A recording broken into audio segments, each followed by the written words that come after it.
वहाँ पे भी चल जाएगा तेरा और इधर भी चल जाएगा, यूट्यूब पे भी।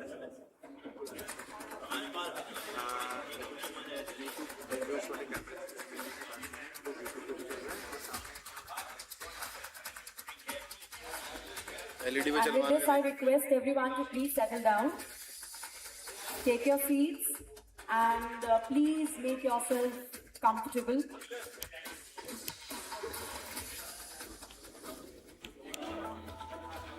Requesting the gentlemen who are still standing outside, I request everyone to please join the rest of the members now.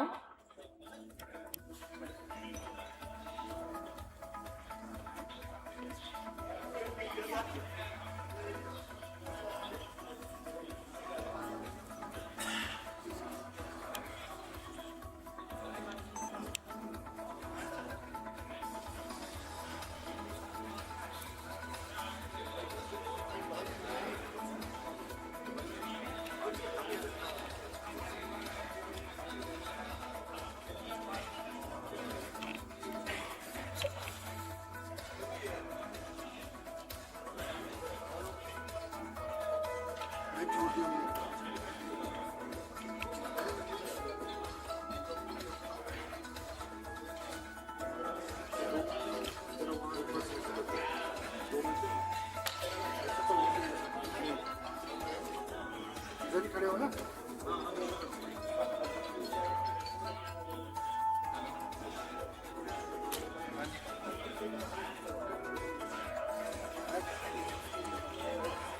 Fifty 55% दिखा रही है, कर लो। मैं हाँ जी, ले ले, निकॉन से आए हैं वो। स्टैम्प कौन सी मांग रहे हैं?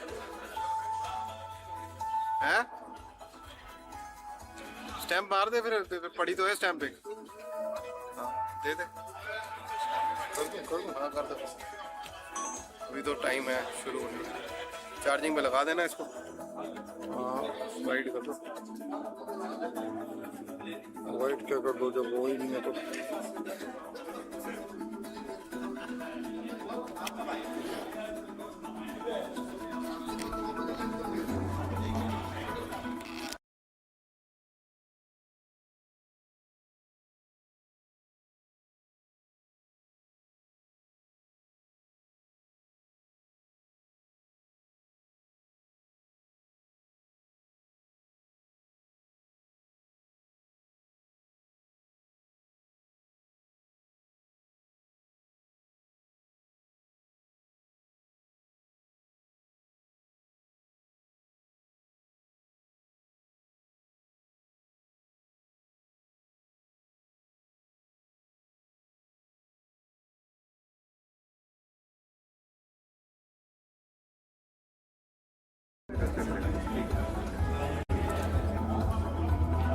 हम निकल रहे हैं 5 मिनट। आप रहोगे या आप रहेंगे? आप रहेंगे। जब लाइव जब चलेगा ना, मतलब जब आपको लाइव जा रहा है शुरू।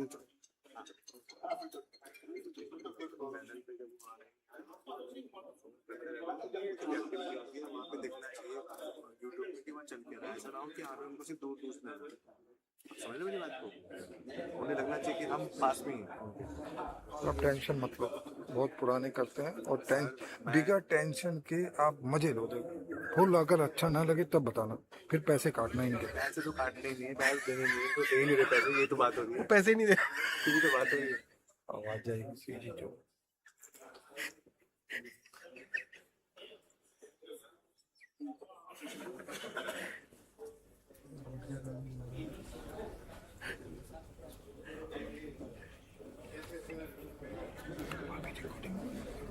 ठीक है चलो,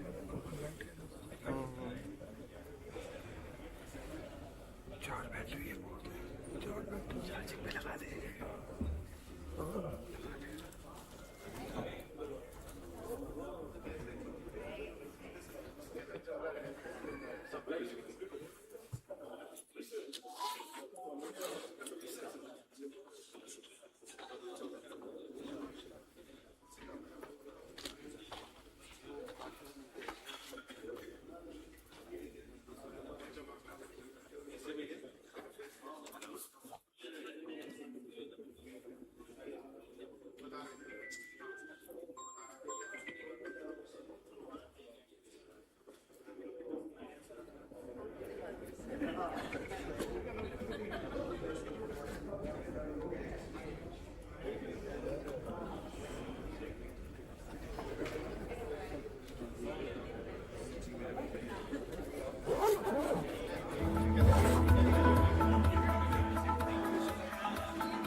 हार्डनेस तो मिल गई।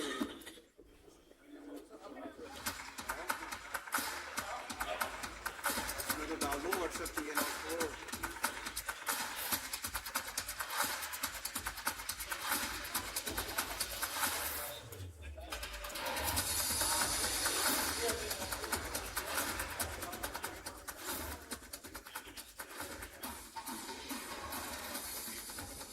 May I request everyone, those who are still standing outside, please join the rest of the dignitaries. Requesting everyone to please come inside and take their seats now.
इसको खड़ा हो जाओ।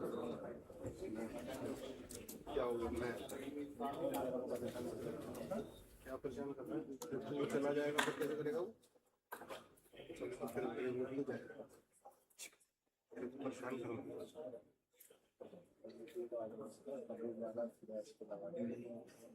ये कार्ड दे दे उसको, हाउसिंग कार्ड नहीं चाहिए उसको, flash लगाने के लिए उसको हाउसिंग कार्ड चाहिए।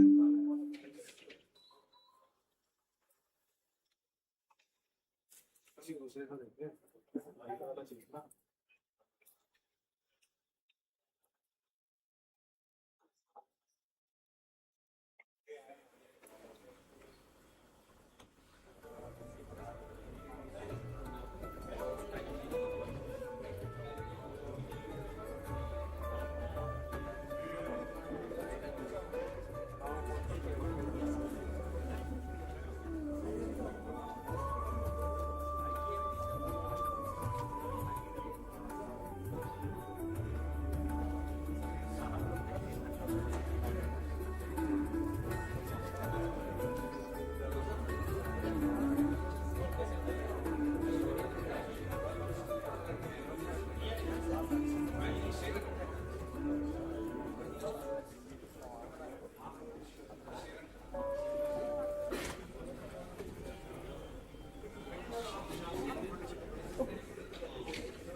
So we are about to start the event. I request everyone to please join us now.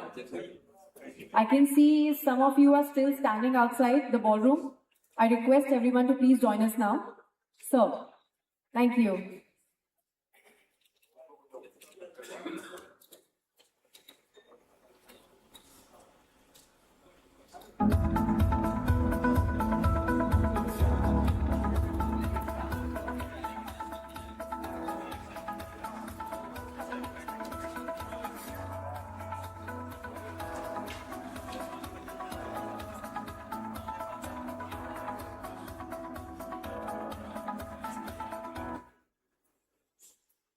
Okay, let's begin.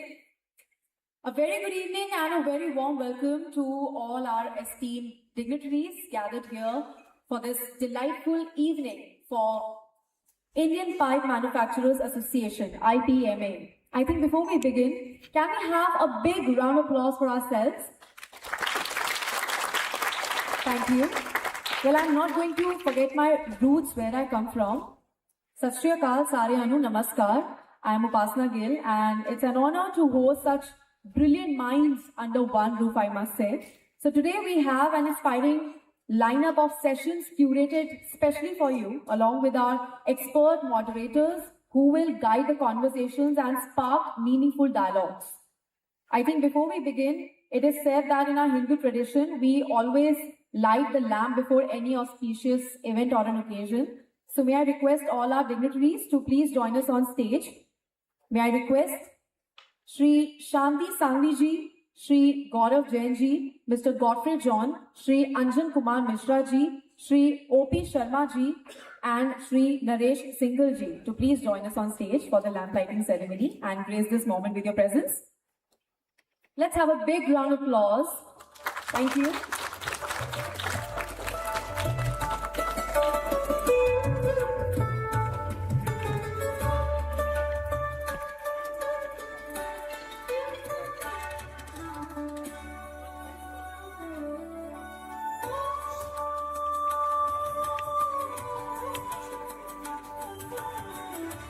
Before we begin with any auspicious event or an occasion, we are remembering Lord Ganesha. Vakratun Mahakaya Surya Koti Samaprabha Nirvignam Kuru Medeva Sarvakaryeshu Sarvada.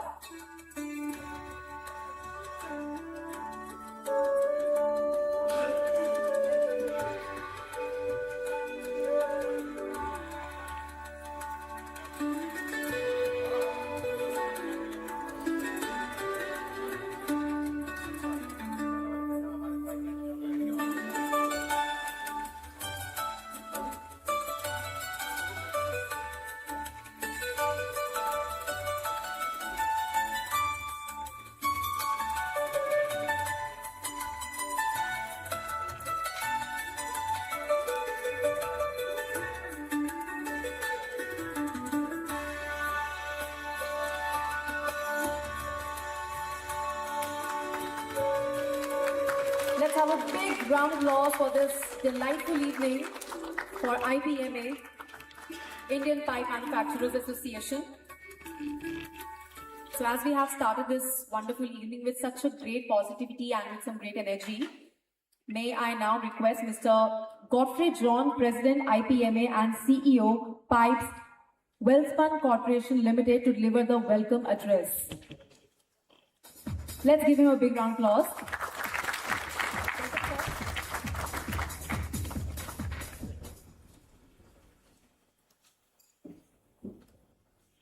Good evening, ladies and gentlemen. I think it's one of our dreams to have this entire fraternity, EIL, IOCL, GAIL, everybody in the oil and gas with whom we worked all these 2.5 decades, at least I worked 2.5 decades. So it's just a wish list that we have all of them come here. I can't miss Bose Babu, GSPC, one of the first to give us all the line pipes. So it's been a privilege to have you all here. The idea was to shake up a little bit the format. Last year we had presentations, we said we'll have panel discussions. It meant more people who have knowledge of the business. So we just said, let's get on and see if it works for us. A bit of IPMA. It's an organization which represents welded carbon steel pipes in the organized structure, because there are so much of unorganized also, who have contributed immensely to nation building, whether it is cross-country pipelines for oil and gas, piping for process plant refineries, petrochemicals, structural applications including offshore structures, pipelines to slurry and other liquids, semi-liquids, and the very precious grid for transporting the most precious element of our water. So we are also in the water segment. With river interlinking projects, which would eventually bring dreams to fruition for people who have only dreamt of water in remote villages, we are seeing a huge thrust on getting potable water, courtesy Jal Shakti mission and the other policies that the government has rolled out.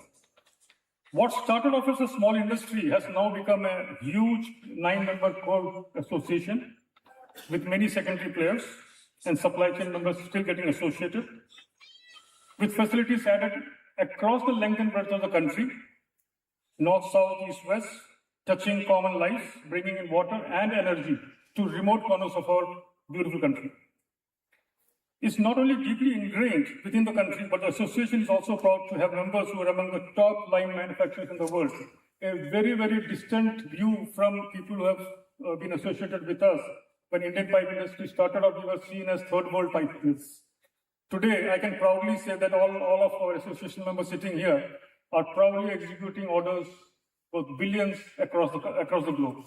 In fact, we have seen Japan go down, we have seen Europe go down, India's come up. So a round of applause for the IPMA members. A truly world-class industry, as I said, which we believe will be the strongest pipe supplier in the world. Anjar, the hub that we have in India, in the West Coast, is one of the largest capacities in the world. So that's another huge achievement. We are also committed to Atmanirbhar and Viksit Bharat, which is one of the big mottos, and we are ramping up pipe mill capacity.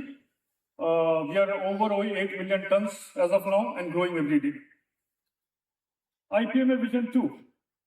This second chapter, annual event, brings in key players in Indian oil and gas under one roof to understand the direction we are in, to regroup ourselves and focus on what the government wants us to do. We are among the audience key PSUs like GAIL, EIL, GSPC, IOCL, SPCL, BPCL, ONGC, Oil, who have all been value creators in the oil and gas infrastructure. Assessing the future demand of pipelines for various applications, hence preparing to contribute for the same. We have technical session where we will be discussing some of the key elements which are coming up as we go from existing fossil fuel to new energy and all that. So we'll have a key section on that. We have 2 sessions on midstream and CGD, which are the main drivers as far as the oil and gas infra is concerned. City gas, of course, has been a huge development, minus the shortcomings, which we'll of course discuss, but 307 GS means there's a lot of work to do. Finally, a good discussion on the energy segment, the new energy segment. Hydrogen, they say will replace it someday when the cost dynamics work. So we are going to have a last discussion on the hydrogen segment also. And we're proud finally to, invite some of our visionaries, and all of them are on the front seat. So the visionaries with whom we started our work, and we felt it appropriate to have you amongst us to take a mid-view on how we are progressing, which we will want to hear from you, as most of you are mentors, who are monitoring the discussion that we have. So I stand here on behalf of our industry. Your guidance and wisdom has immensely helped us. Our purpose to form an association also stemmed from the fact that the Petroleum Ministry, Steel Ministry often used to ask us, are you an association or individuals? So we wanted to bring in some more value to our words, and we said we'll be becoming an association, and hence this agenda started. I don't want to take more of time. It's a privilege to introduce the chief guest of today's event, Sri Arun Kumar Singh. Unfortunately, it was picked up the last minute by the ministry, I guess, and he had to move. But we have a small video from him giving us the direction on today's event, and from there we take on. It gives me great pleasure to extend my warm greetings to the Indian Pipe Manufacturers Association and all delegates participating in the technical conference Ipma Pipe Vision 2025 at Delhi. I was very much looking forward to being with you all today, but due to certain unavoidable official commitments, that too for a foreign visit, I am unable to attend the event in person. It is all the more relevant for ONGC for simple reason that we have around 7,500 kilometers of offshore pipeline, all sizes, and also we have 3,500 kilometers of onshore pipelines, taking the total tally to 10,000 kilometers approximately. Therefore, the pipe manufacturing industry plays a very crucial role in enabling ONGC as well as India's infrastructure development and energy transportation. At ONGC, we deeply value the contribution of this sector in supporting nation's energy security and sustainable growth. Platforms like Ipma Pipe Vision 2025 provide an excellent opportunity for industry leader, technologists, policymakers to come together, exchange ideas, and foster innovation for a stronger and more resilient industrial ecosystem. I congratulate the Ipma for organizing this important event and wish all delegates fruitful deliberations and great success. My best wishes again, and would like to be updated on the technical discussion that will happen during the event. Thank you. Thank you, sir. So with that, I think we start off with our sessions. We have 4 sessions in total, starting with the technical, then the midstream segment, finally before the final, of course, we have the CGD, and discussion on CGD network, and the hydrogen comes up the last. So I will ask Ramsey to call on the delegates. Thank you so much, sir. And now, let's quickly start with our first panel discussion, which is Line Pipe Technology Advancement, Future Readiness. Introducing the moderator for this session, let's have a big round of applause for Sri Ashwini Soni ji, former Director, Engineers India Limited. Ashwini Soni is former Director Projects at Engineers India Limited. He also holds 37 years of diversified work experience in oil and gas, pipelines, refineries, and petrochemical. He is a member of OISD committee responsible for preparation of standards related to hydrocarbon pipelines and Bureau of Indian Standards. Welcome, sir. And now let's hear it for all our esteemed panelists. Dr. V.R. Krishnan, former Executive Director, Engineers India Limited. Dr. V.R. Krishnan is a highly experienced engineering and materials technology consultant.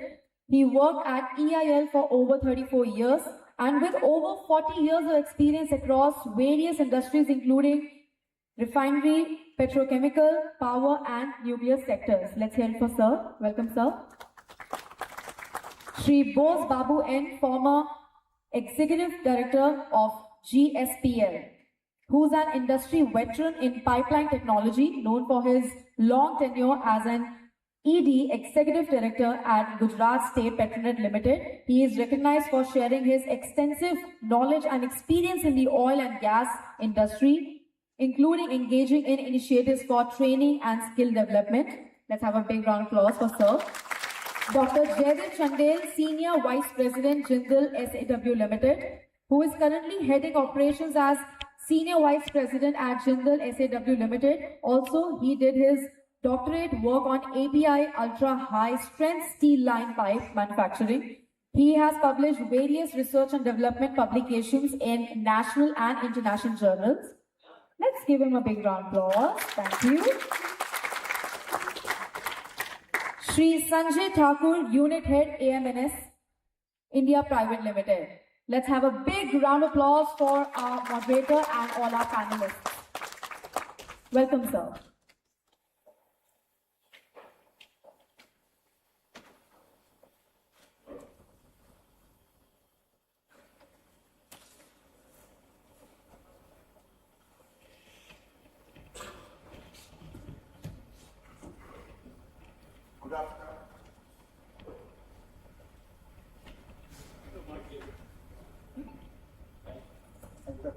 Standing. Line pipe technological advancements. अभी कल की बात लगती है जब मैंने EL join किया था 1979 में। पाइपलाइन डिपार्टमेंट जस्ट फॉर्म हुआ था 1 साल पहले 1978 में, and I was young engineer joining the pipeline department. More or less 100% export होता था और rather import होता था, all pipes as well as all the appurtenances belonging to pipelines. The first pipeline we were doing with ADNOC and Oil India and Kudremukh.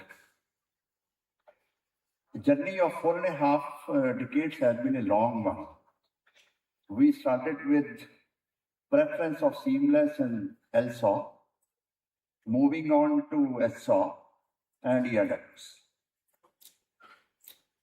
I must appreciate the companies who got associated with us, like Jindal SAW,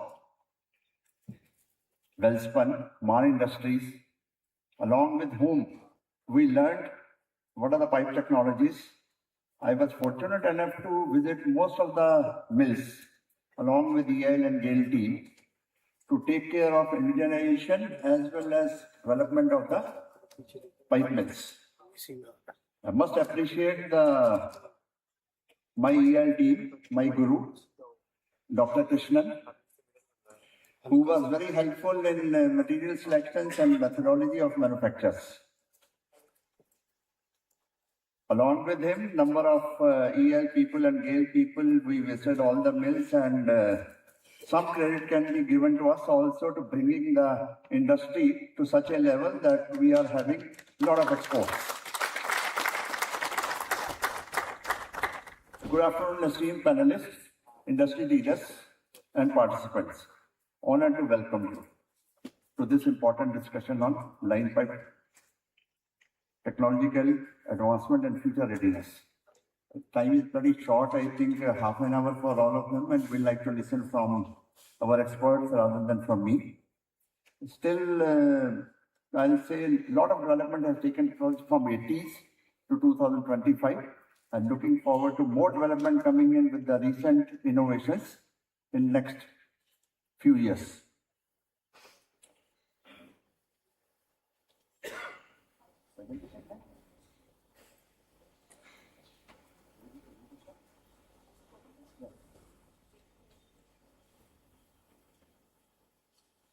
Okay, they are listed.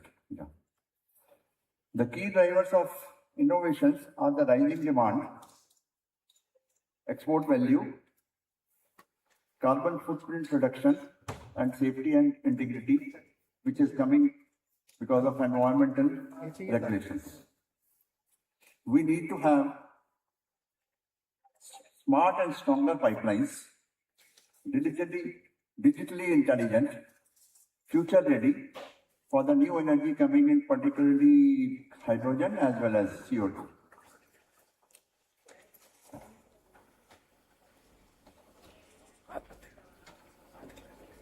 And in turn, regulations to be made from API to ASME to OSD to PNGRB, so that we are fully compliant to the upcoming challenges.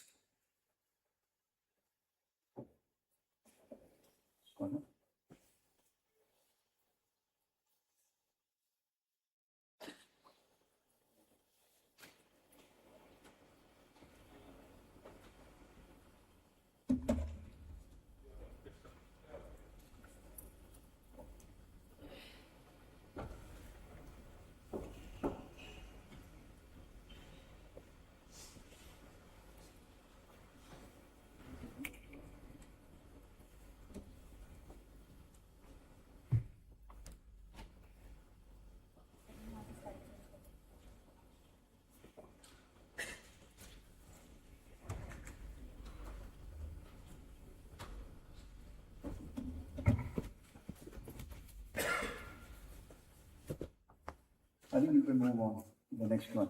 We have already covered. We moved from the stringent type of pipelines and coatings, starting from coal tar to FD to, and good amount of credit goes to GAIL, together with EIL, to bring in the new technological innovations which led to the safety integrity of pipelines.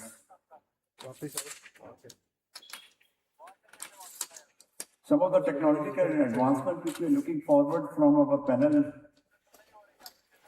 panelists, experts, should be with regards to advanced materials, coatings, manufacturing and ND innovations, digitalization, and smart monitoring. The next should be basically, we should look forward to the steel structure, the ductility, the hardness, the specification of the line pipes with regards to the hydrogen transportation.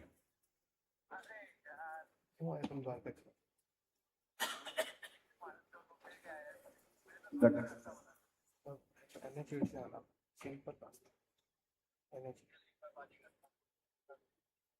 line pipe market is likely to go from 15 billion to about 20 billion by 2030. And as everybody knows, Southeast Asia, India, China are the growth centers for energy transportation.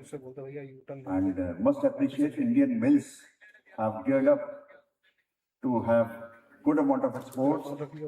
Technically, they are very sound. Commercially also, they are able to compete. So as we dive into these questions, I encourage our panelists to be in the real world, emerging technologies, strategic insights that can help us to build safer, smarter, and sustainably pipeline network. So Dr. Krishnan, something on materials and welding.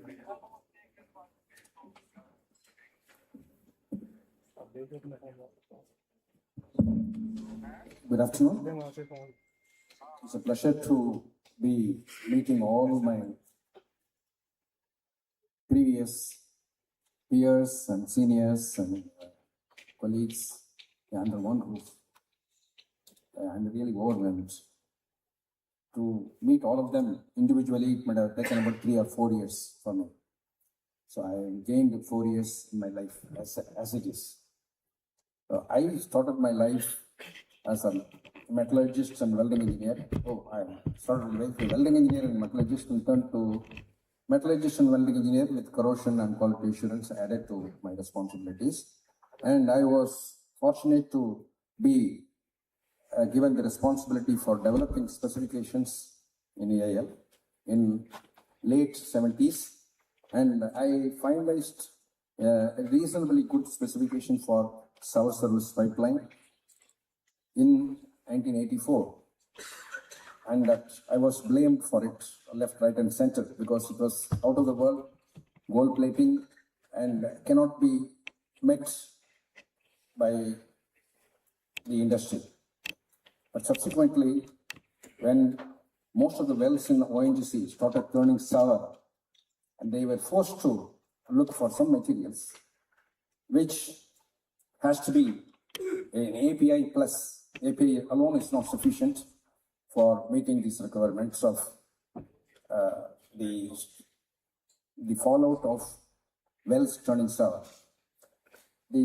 As far as the materials are concerned, to meet the sour service, it's not a magic or something. You have to work from the fundamentals, and fortunately, many of the overseas steel manufacturers and many of our own Indian mills were willing to go with the specifications.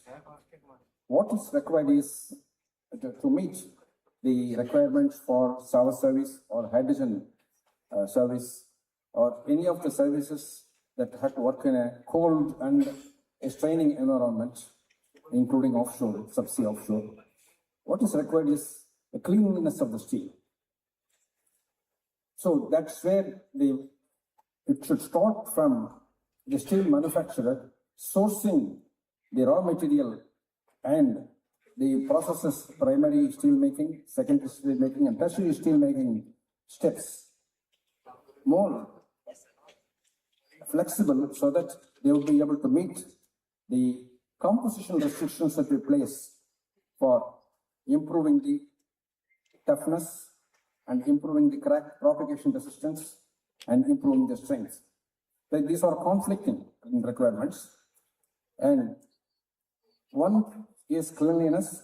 This includes decreasing the tramp elements like sulfur to a level of 0.003, phosphorus to almost a similar level, and decreasing the carbon to very low level, so that the carbon equivalent will not be higher to create problems especially for pipeline site welding.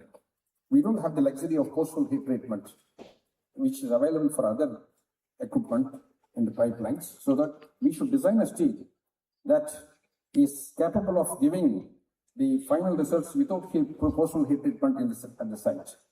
So that required carbon reduction to an extremely low level of 0.06 and less.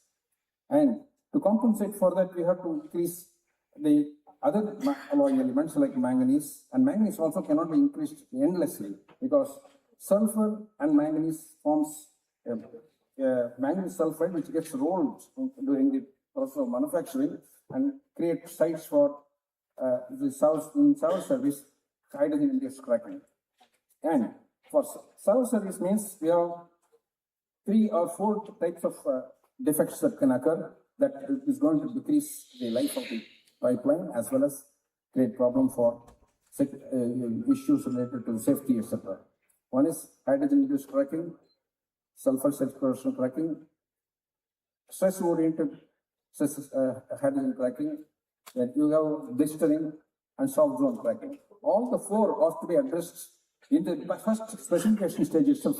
You are designing the steel, and that is possible by decreasing the sulfur to an extremely low level, as I said, 0.003, phosphorus as much as possible, decreasing the carbon to extremely low level. And since the carbon is a contributory element for strength, to achieve the higher strength, you have to compensate by other elements like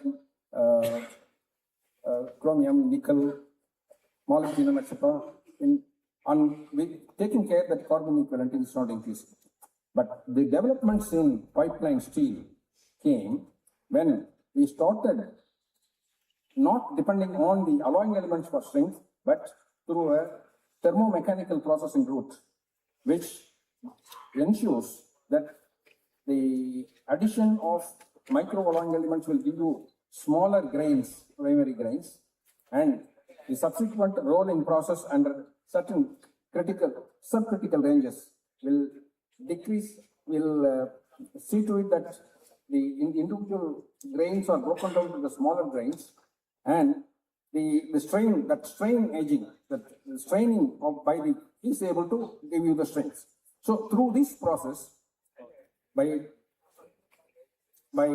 adjusting improving the steel making process to eliminate dissolved gases by using hydrogen vacuum degassing procedures, by the addition of microalloying elements, by decreasing the carbon, by selective addition of alloying elements to very low quantities so that carbon equivalent is not exceeded, and also using the thermomechanical processes, we are able to give a series of steels from X65, 70, and nowadays X80 can be very comfortably produced. And these, in the current situation, X100 is also produced in the same route, but they are having difficulty in passing the HAC and SSCC, sulfide stress cracking test, and in those high strength steels, which will be overcome in due course by a different root processes. So the crux of the high strength pipeline steels meant for very critical services such as service or hydrogen service has to start young. We have to take care at the first stage of steel making itself, and subsequently the processing of the steel in by rolling or forging processes, whatever is required for the component, and subsequent pipe making or manufacturing processes will also have to be consistently stitched to not to deteriorate the properties in the as welded condition or as fabricated condition. But fortunately, we seem to have understood the nuances of the behavior of the material under various mechanical and corrosive environments, and therefore, more work is to be done. I've been involved with development of this service steel by Chinese mills as well as in Indian mills, couple of them, and they have come up extremely well to meet the demanding requirements by iterative process. You require at least 3 or 4 heats to perfect the composition, which is a tall order because it requires a lot of cost and time involved. And you always stitch in such a way, if you miss that target, whatever you are getting less than that would be useful for some other else. So you can always use it for normal. Maybe have plenty of water lines that are coming up. Even if you don't meet the service or hydrogen requirement, which is more complementary. Whatever is produced for hydrogen service or service will automatically meet the hydrogen service also. This is a secret. Every one of you should take it.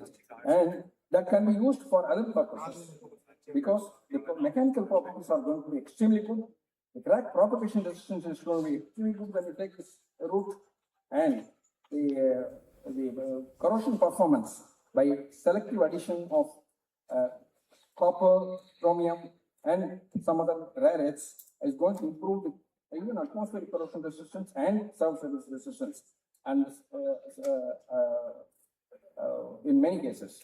Therefore, I think we are sitting pretty well. Indian manufacturers can look into can a review of their processes so that they can become future ready well in time without waiting for demands to rise, so that it will take about 2 or 3 years to perfect a steel to a new specification. So I would very strongly recommend that you start early, continue your developmental work in such a way that you be prepared for the future which is nearby, especially hydrogen service, transportation services, the hydrogen addition to the existing pipeline, which will also require a repurposing of those pipelines by a review of the properties of the existing pipeline in the as-is condition, and also strain-based design conditions in future. And most of us will have to move to strain-based design because it ensures the safety and reliability of the pipeline in the long run. And the cost, small additional 10 or 15% additional cost, is a small premium you can pay for the much superior steel and pipelines we are likely to get. With this, I would like to stop here. If any other question is there, we'll take it up later. Thank you. Thank you, Dr. Krishnan. Good insight into the chemistry as well as steel making processes. I hope this is converted into black and white and circulated among the steel suppliers as well as manufacturers, so that we can take up in future for Indian modifications on the specification coming out through maybe API, ASME or OSD or PNGRB, as well as the specification by various PMCs. Thank you very much. Bose Babu has been a good friend for last 20 years. Both of us started working for ASME and brought ASME into India for pipeline chapter. Over to you, Bose Babu, for your insight into various technological advancements which we can look forward to. Good evening, and thank you first of all for giving me the opportunity to be here today. And before I start, I think I would say, wish you all a happy Children's Day. We have very young children sitting over here. And, the purpose here, because Children's Day, remember, as I think, in certain age, you have to again learn. Because last week only, I just joined a class on artificial intelligence. Because my children is asking, I think, why you want this? You are not working anywhere and you don't have anything to do. Why you want to do this? Because it's a huge money even for learning that. But we have to get updated. Because the purpose, the way we are organizing here, I think, as John is telling, because I think IPM is asked by the ministry to come with something. So when we are sitting here and deliberate on certain issues, so we need to go out with some suggestions or some values of what we need to look for India. I still remember when we started, because my career started from 1995 in respect for auditing pipelines. So it's all history. I think, like, let me talk about more metallurgy and chemistry. I'm not a metallurgist. I'm a simple mechanical engineer. But I started working entire my life into the pipeline. But I can proudly say today, India is very comfortable in manufacturing the carbon steel pipe, especially entire range, because either you call it ERW, spiral, elastic, whatever. I'm very happy because you see the changes, the improvement and the quality, what we did. But of course, I'll put a disclaimer, because not for, like earlier we should do it for the presentation, that's all, and nothing to do with my company, my personal views. Here I'm putting a disclaimer, irrespective of any company. Even still, we find some problems at the time of hydrogen. So I cannot expect any pipe will failing during hydrogen, because I think this should take as a challenge, because at least I'm saying anything confidently that yes, we improved a lot, but still, I don't want to name anything, the company or any project or whatever, but still, it's the reality. Why it's happening? So not. We have very good specs, we have very good quality in manufacturing, we have very good people, we have established quality plans, still we are facing the problem. Like Ms. Soni is saying, I think I represent the ASME Codes and Standards since 2010. We have annual meet called Codes Meet, where the global, all the Codes and Standard members will come and meet in one place. I still remember 2011, we had a meeting at Phoenix, US. As 192 professionals, the pipeline professionals that were sitting in one hotel from Monday to Friday. The business is to only discuss about the Codes and Standards. During one of the discussions, some point came where some pipes supplied by Indian manufacturers failed. I felt very bad. So entire the hall, almost not that big because we have committee rooms. Everybody see towards me because I'm the only fellow who represent India there. So it's very, very embarrassing for us. Because forget about it, because nothing to do with it. I'm not associated with any of the pipe mills. I'm not an investor or I'm not a promoter or I don't have any relatives there. But when we talk about the country, it's a painful thing. Accept it or not. So from there, I think because we steadily come up, I think I'm sure we have reached a good stage. Now, what is talking about? I think today our panel discussion is future readiness. What is future readiness? I think we are talking about gaseous CO2, we are talking about hydrogen, and because then other areas which is going to talk about 100% hydrogen transportation, other than blending. Blending, of course, existing pipeline people are talking about, it has to go a long way. And luckily, I associate with the Pipeline Research Council International US, and I think we brought him back to India. I told him that I think we don't want to come to US. Let US come out here and form association here. We have signed some MOU with India. We'll be doing research on this hydrogen specifically and blending also as well. And a lot of things to happen still because ASME first started 31.12 and there are some issues. Now they're going to merge it to 31.8 as an additional chapter because we have already added very recently the 10th chapter as the gaseous CO2. Now the 11th chapter is coming as hydrogen. So this will come only maybe after 1 year. So it takes time. But there are some guidelines, research activities done. I'm just sharing whoever is interested, what's the development going on the research side. First research will happen, then go to coastal standards, then it comes to the manufacturing side. So it takes time. I think I'm sure it takes at least 3 to 5 years to come on ground to really make a good quality pipes for 100% hydrogen. The big challenge, what I foresee here is a lot of additional testing requirements come up or being imposed into them because nobody is clear. So because, okay, you do this test. There are test models defined and as per that we have to do it. So my suggestion or whatever it may be, my comment here to IPMA is in the beginning, it may be difficult for each pipeline to set up all these special testing requirements.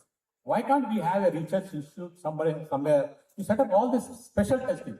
You have all other testing, you have impact, you have tensile, you have hardness, all other things each company may be having. But all the special testing should have a research institute where we can start quickly on that place and then it should have access to all the pipe manufacturers or any operators to get it done independently. So that will make fast getting ready for this hydrogen. And I'm sure because we're having a huge capacity here in India for the pipe manufacturing, if we are prepared very well and we have an enormous decision and unity in doing this, I'm sure because India will be ahead in providing the hydrogen readiness pipes. So with this, I think I'll stop because I think we have many other panels to do it. Any others, any questions? I think I'm available here till 8 p.m. I think we can talk. Thank you. Thanks, Boss Babu. I remember the moment we told hydrotest failure. I think middle of my career, we had a hydrotest failure and we had to derate the pipeline. And capacity of power plant also went down along with that. And we had to put a new pipeline later on. So that's the kind of a cost which we had to bear in case there is a material failure or there is a well failure. As presently I am supporting as a consultant to a company called Technimont, where we have just built a green hydrogen plant in Bijapur Gale. And the blending is occurring over there. It is commercially commissioned and GAIL is already doing. But okay, the number is pretty minuscule. I think study is going on, taking it to 10 or 15 or maybe 20% later on. R&D is very much required, Boss Babu. Very good suggestion where one should look forward to all the manufacturers coming together and making a team with the expert specialists coming in and putting forward in ASME as well as API the requirements which may come in additional testing. We need to work upon and see to it that we are safe as well as commercially viable also. Thank you very much. Dr. Chandel, I think we interacted once on telephone, I still remember, when there was a problem on chemical composition superimposed by Dr. Krishnan to us. And it was becoming very difficult where Dr. Chandel was working upon that why don't you relax copper, molybdenum, nickel and carbon equivalent. Over to you. Good evening. First of all, I would like to thank the organizer to provide this opportunity and this platform. So I just explain how the technology in the line pipe industry evolved with the passage of time or when the industry faced the problem. I joined this industry in 1995. So in the welding field, then at that time people struggled to weld pipes with the single wire. Proper consumables are not available in this country. Proper flux is not available in this country. Now we are having 3-wire, 4-wire, 5-wire, even some people are trying with the 6-wire. So, and welding consumable improved over that time that we can achieve the charpy toughness maybe up to -60 degrees centigrade, and CTOD is up to -20, -30 degrees centigrade. The steel improved over the time. When the big failure happened in the Russia, the pipeline opened up to few kilometers due to the failure. So the root cause was the steel is not enough tough to resist the ductile crack propagation. Then this comes, the fracture mechanics comes into the picture. Then all this crack tip opening displacement has been set a criteria so that we should know how much tip open before the cracks start propagating.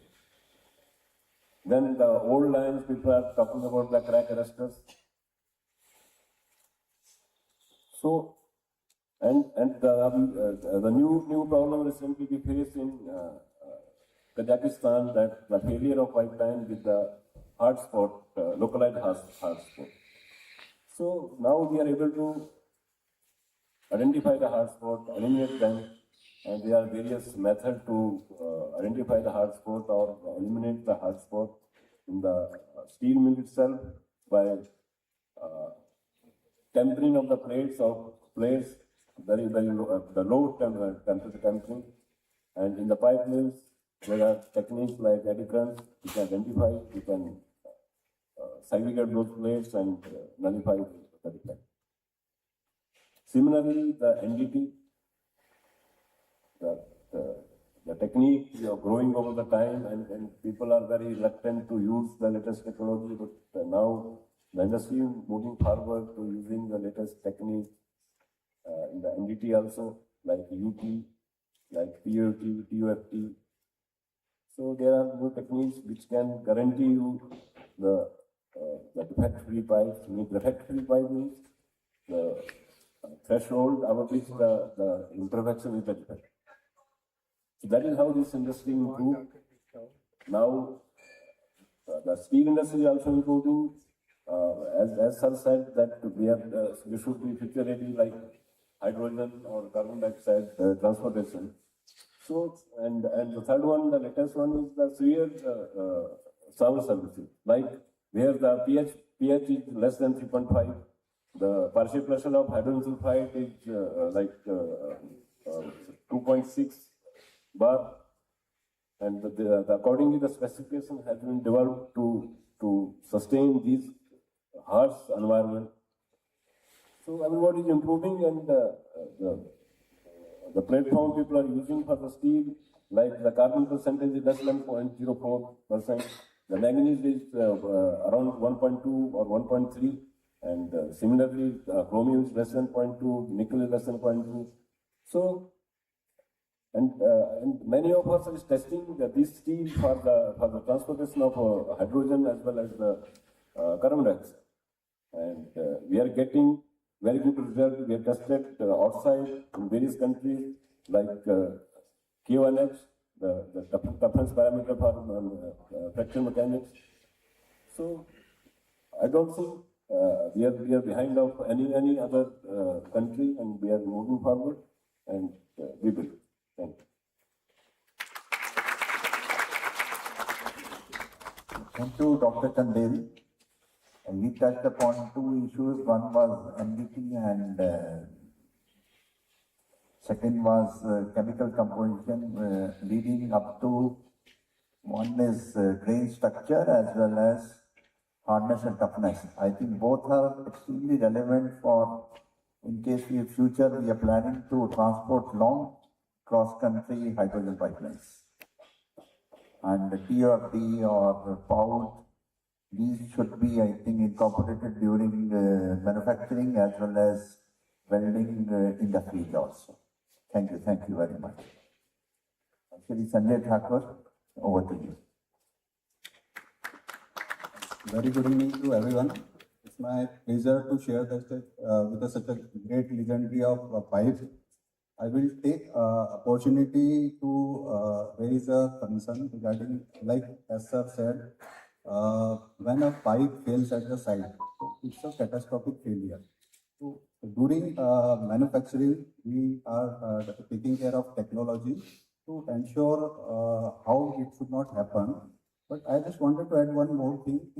When we are manufacturing, during the manufacturing, lots of associates, workers are involved in this process. If we count together all pipe industry, we are recruited a major portion of our population. So catastrophic failure is afterwards, but during manufacturing, we should also take care of safety of our own people who are working on behalf of pipe industry. So process safety management is a way with which we can ensure the safety of those workers also. So I would urge you next time when we will be meeting, we should also talk about the safety during the process of our workers who are working on behalf of us. And technological advantages already seniors have explained. But yes, this portion should also be discussed and we should take care of. Thank you very much. Thank you, Mr. Thakur. Thanks every panelist who gave an insight into their experience as well as future what we should be doing.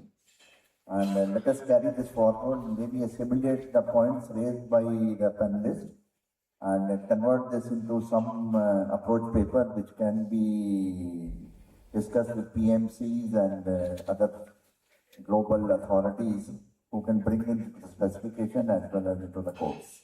Thank you very much.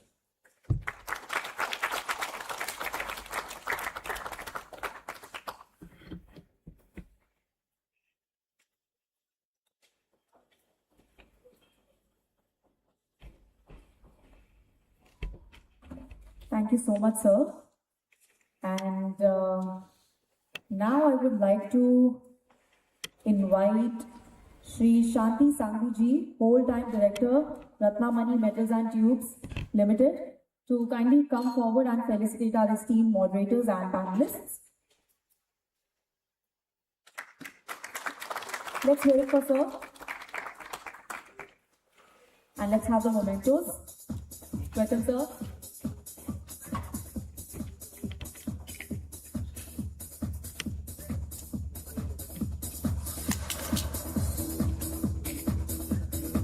Also, that was a wonderful session, I must say.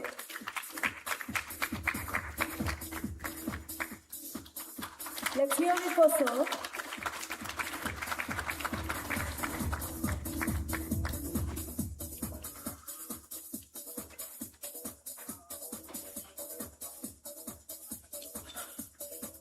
Please accept this as a token of appreciation and immense regard.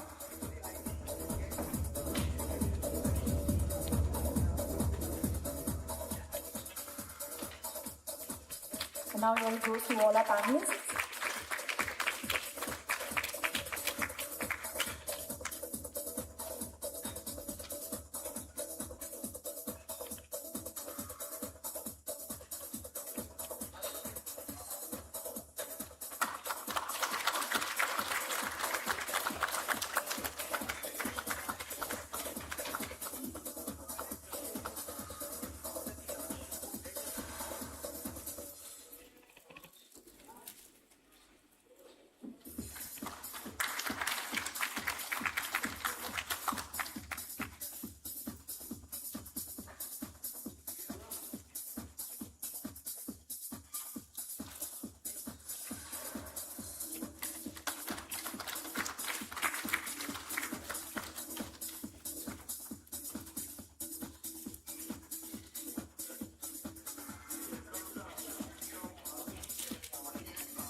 Now let's hear it for them one more time. Let's have a big round of applause.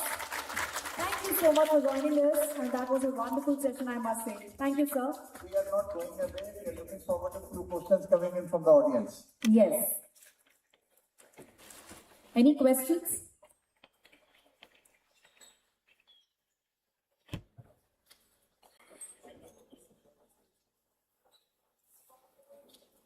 Looks like the panelists gave us such a clarity that there are no questions. Maybe in case still somebody comes up with a question, they can interact during the dinner time or maybe at the end of the sessions, one can interact. Thank you. Thank you so much, sir. May I now request you all to please take your seats. Thank you.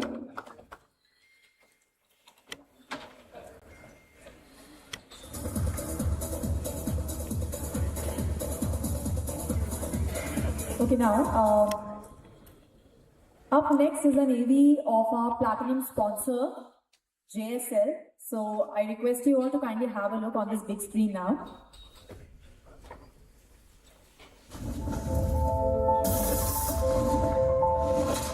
It starts with a spark, inspired by the fire within, transformed by passion and a will of steel, that gives shape to our tomorrow, where experience and ambition forges itself into a legacy, built on the foundations of expertise and excellence, and driven by a hunger to exceed expectations. Providing an unshakable backbone to infrastructure, engineering, construction, packaging, transportation, and global distribution. Where every step forward is a giant leap for India's future. Welcome to Jindal Steel's legacy of transformation. Our legacy sparked off with one man's dream who envisioned a landscape focused on nation building, value creation, and sustainable development, to lay out new paths of progress and industrial transformation.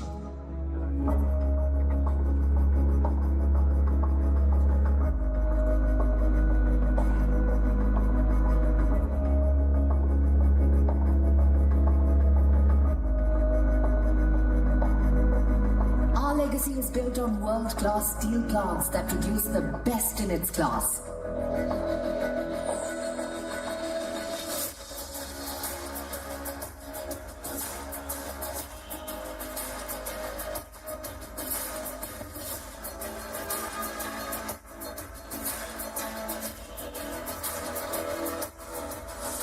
Because we are obsessed with precision and perfection and are powered by the latest technological advances, where well-integrated systems of backward integration gives us unparalleled control over quality.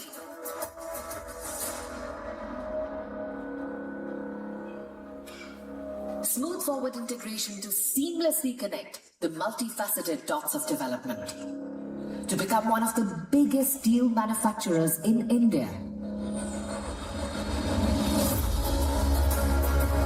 While illuminating the future, we firmly believe in nourishing the present and investing in the nation's capital by bringing about social change that promotes skill development, self-sufficiency, and strengthens communities from within. Environmental change that nurtures and sustains the ecosystem, and educational transformation through cutting-edge facilities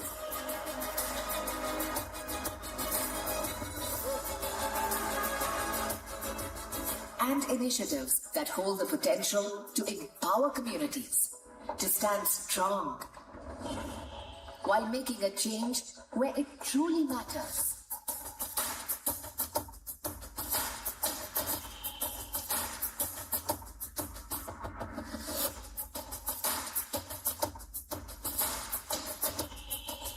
At Jindal Steel, we've grown our legacy on ownership, respect, striving for quality, and most importantly, on the dedication and passion of our people who take our values further and build the future with us.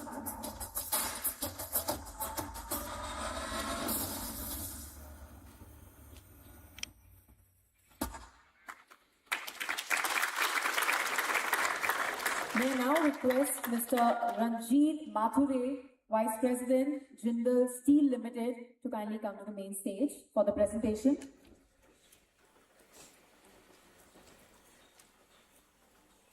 Let's hear it for Mr. Mathur, everyone.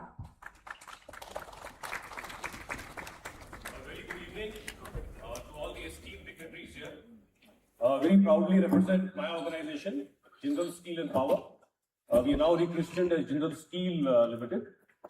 And I thought it befitting to not take any position on the dais because we have the who's who of the industry sitting right in front of us.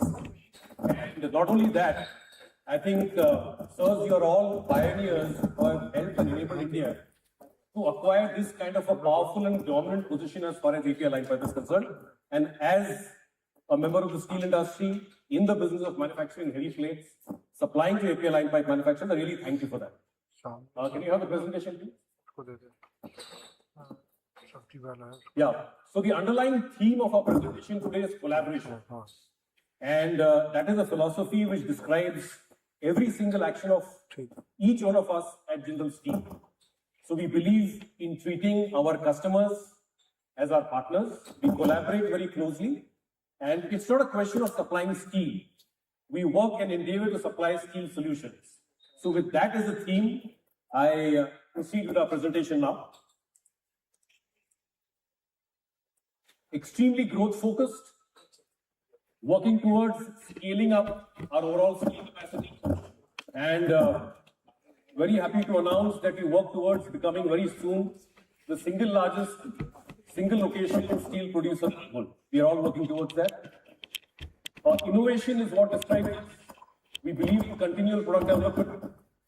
We are very committed as an organization to our Prime Minister's Make in India Atmanirbhar Bharat program. As a policy and as a part of our daily working, we all work towards trying to understand which are the grades of steel or the kind of plates that we need to develop indigenously and give our customers an opportunity to buy locally rather than having to import from outside. And I'm very happy to say over here that as a result of that, the imports of plates which were happening, we have been able to substitute that with local alternatives, with local options to the tune of almost 60-70%. And we are certain as an organization that in the months to come, 100% of the plates that were erstwhile being imported from various steel producers outside would definitely be available locally. We can assure you that. Strong financials, best-in-class balance sheet, a very diversified product portfolio that we'll show you in the coming slides. Very, very comfortable liquidity position. Sustainability driven, working towards our dream, our national vision of green steel in a very concerted manner. We were the first in India to set up the coal gasification plants. We are adding renewable as a source of energy to our production. Our iron ore slurry pipeline is in the process of getting initiated. And we are happy to positively impact about 14.6 million households. Very much aware of the new requirements, the necessity for being AI driven. And that is already what is being introduced in each of our processes. We follow the digital twin for predictive sales and optimization of our planning. And logistics is fully automated. So that's our plan. We've distributed that into 4 essential parts, both on the downstream and upstream. Then iron ore, we have our own mines. We are quite well integrated upstream. From an existing level of 10.6, we are already at 13.6 million metric tons. On iron making, we are already at 15. Very soon to be at 17 within 2 years from now. On the liquid steel making side, we are at 12.6, getting to 15.6 within a year's time. And our total finished steel capacity is already at 13.25 and getting to 15.75 with 500,000 tons about coming in from an expansion in the capacity of our plate mill. Because we realize that the country with the focus on infrastructure is going to require increased amount of plates in the years to come. And we would like to ensure that we are there when our customers need us. We are present across the entire chain of steel products, both long as well as flats. So we very proudly describe ourselves as being a one-stop shop for any requirement of steel, starting from sheet piles, TMT, heavy plates, rails. We are very proudly one of the country's producer of the asymmetrical rails. and the single largest supplier to the metro projects in India. We've recently commissioned our galvanized and color-coated lines. We are there in the structurals like the angles, channels. We are there in the panel flange beams and columns, fabricated beams. We commissioned our hot rolled coil plant about a year and a half ago. And once again, like several other firsts, this was set up in a record time of about 26 to 27 months and hollow sections. These are broad dimensions of the various products that we make at both our plants in Angul and Raigad. And one of the features that distinguishes our organization from the rest of the mills in India is a very wide range as far as sizes and grades are concerned. So starting from as thin as 5, we go as high as 250 millimeters on our plates. We manufacture cut-to-length plates for various value-added applications in Raigad. And as far as hot rolled coils are concerned, we do that out of our new mill in Angul. It's a 6 million ton plant, as well as the old mill that we have in Raigad. And of interest to our audience here is that wide product grade and size range is what makes us perfectly suited to cater to the requirements of the API line pipe manufacturers, each of which is a very esteemed client of ours. Angul Plate Mill, once again, something that makes us very proud. Our promoters invested very wisely many years ago in a plate mill, envisaging and envisioning very clearly what the need for plate products in the future would be. And a total capacity of about 1.2 million tons, about 100,000 tons a month, operating at 100% of its capacity, going from a low of 5 millimeters to a high of 250 millimeters. And we also ensured that the facilities that we have are able to manufacture plates which very stringently to adhere to all the quality requirements of the top-end market segments, whether it is the heat control model, whether it's our profile and flatness control, or the multi cooling. I'll talk about it a little in detail as we follow because this will be of interest to the audience. This is the hot strip mill that we spoke about, commissioned in a record time of approximately 27 months, where most hot strip mills would take about 36 to 48 months at least. A size range of 1 millimeter to 20 millimeter thick, going up to a width of 1680 millimeters, a coil weight of 36 metric tons, which is once again a fairly advantageous thing as far as pipe producers are concerned. Slab reheating furnace, primary descaler, a vertical edger, roughen mill, coil box, and the finishing strands. Once again, brief description about what makes this hot strip mill stand apart from the rest of the hot strip mills in India.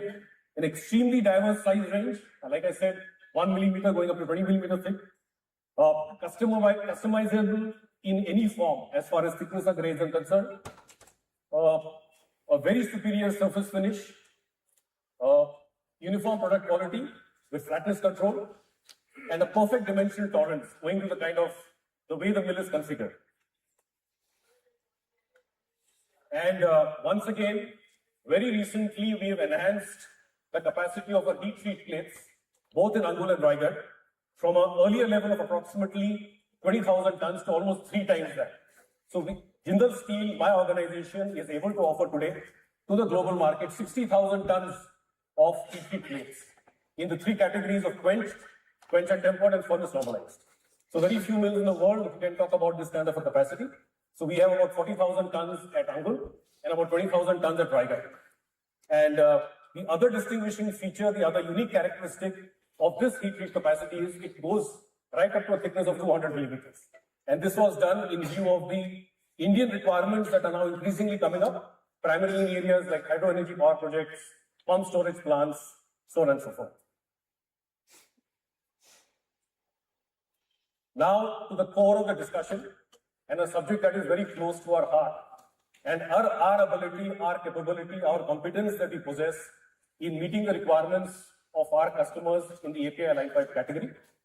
So our Angul plate mill in the non-sour category, we're able to manufacture up to X80 grade, which we've done quite often in the past. We go up to 40 millimeter thickness in the non-sour category. In the sour category, we're going up to X65, up to 40 millimeter thickness. A couple of months ago, we very successfully undertook a very ambitious product development exercise for doing 40 millimeter thick with the required DWDT guarantees. We've successfully done that. And as a result of that, very happy to inform that we recently bagged an order from ONGC for about 14,000 tons of API X60 sour. Our Raigad plate mill is not too far behind, where we do again from X7 up to X70, 40 millimeter thickness.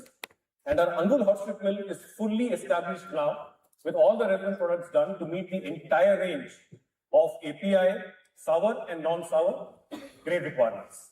So here you have a mill which is very wide as far as the plate grades are concerned, extremely robust as far as thicknesses, sizes are concerned, and is also uniquely positioned in view of being able to give a coil product or a plate product as the pipe manufacturers would need.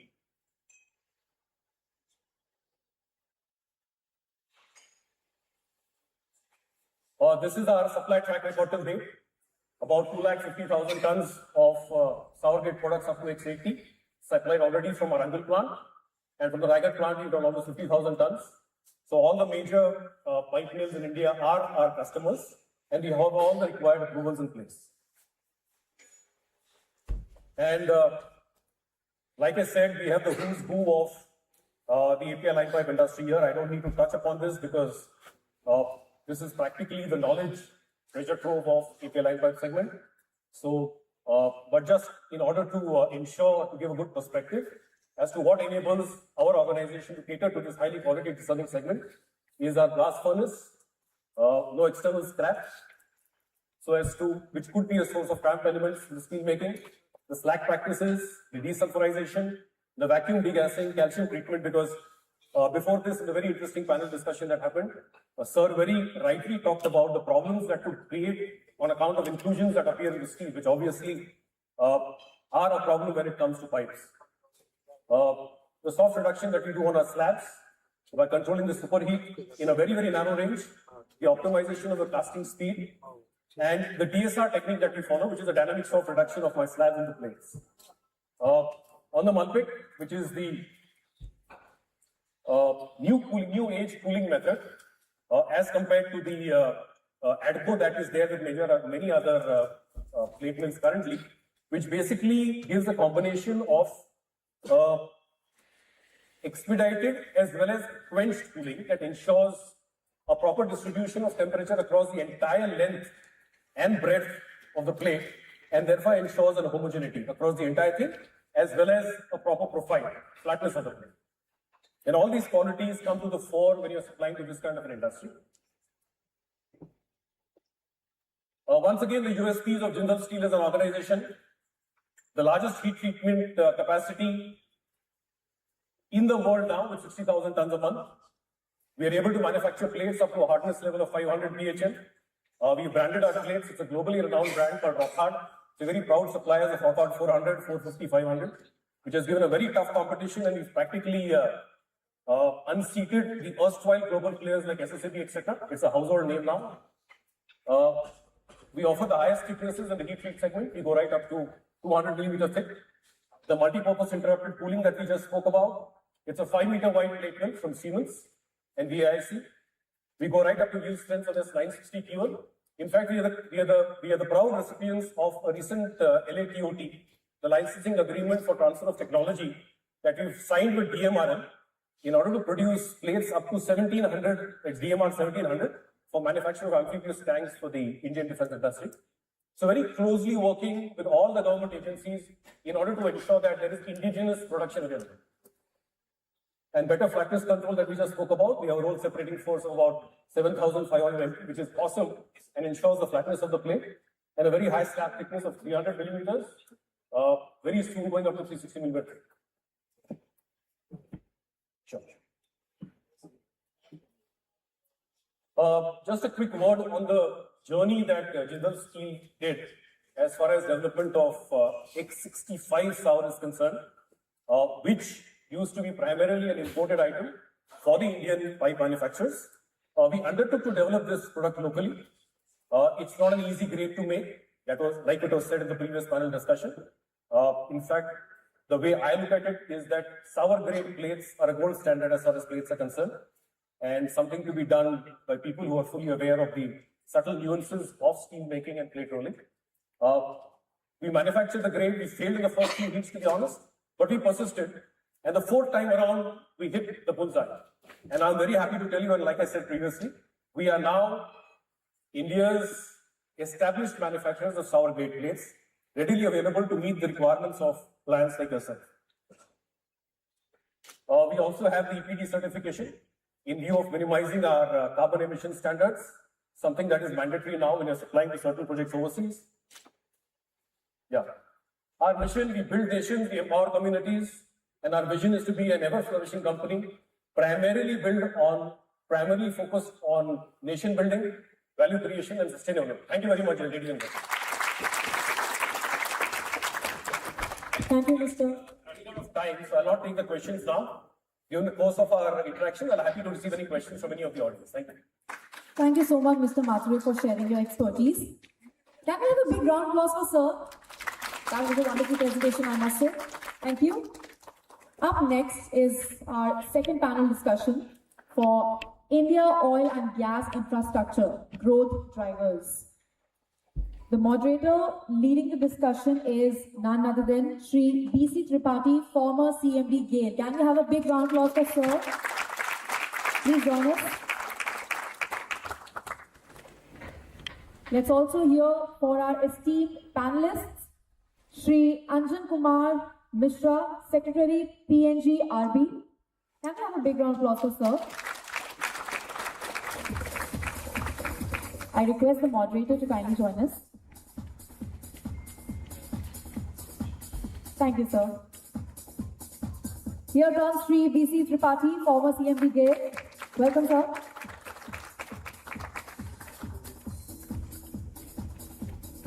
Shri Anjan Kumar Mishra is the Secretary of the Petroleum and Natural Gas Regulatory Board. He is also an IOFS officer from the 1998 batch and serves as the head of the organization. Let's hear it for him as well. Welcome, sir.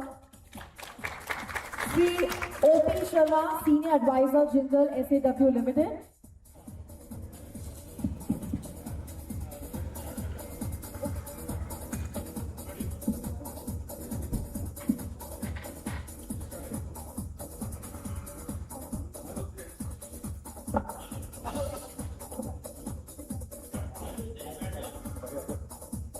Mr. Karnataka is also joining us. He's already here. Okay. Then we have Mr. O.P. Sharma, who is the first President of Indian Pipe Manufacturers Association, as well as the Senior Advisor, SAW Pipe, Division of Jindal SAW Limited. He has more than 50 years of work experience, including 35 years in business development and execution of large line pipe contracts in pipe industry. Welcome, sir.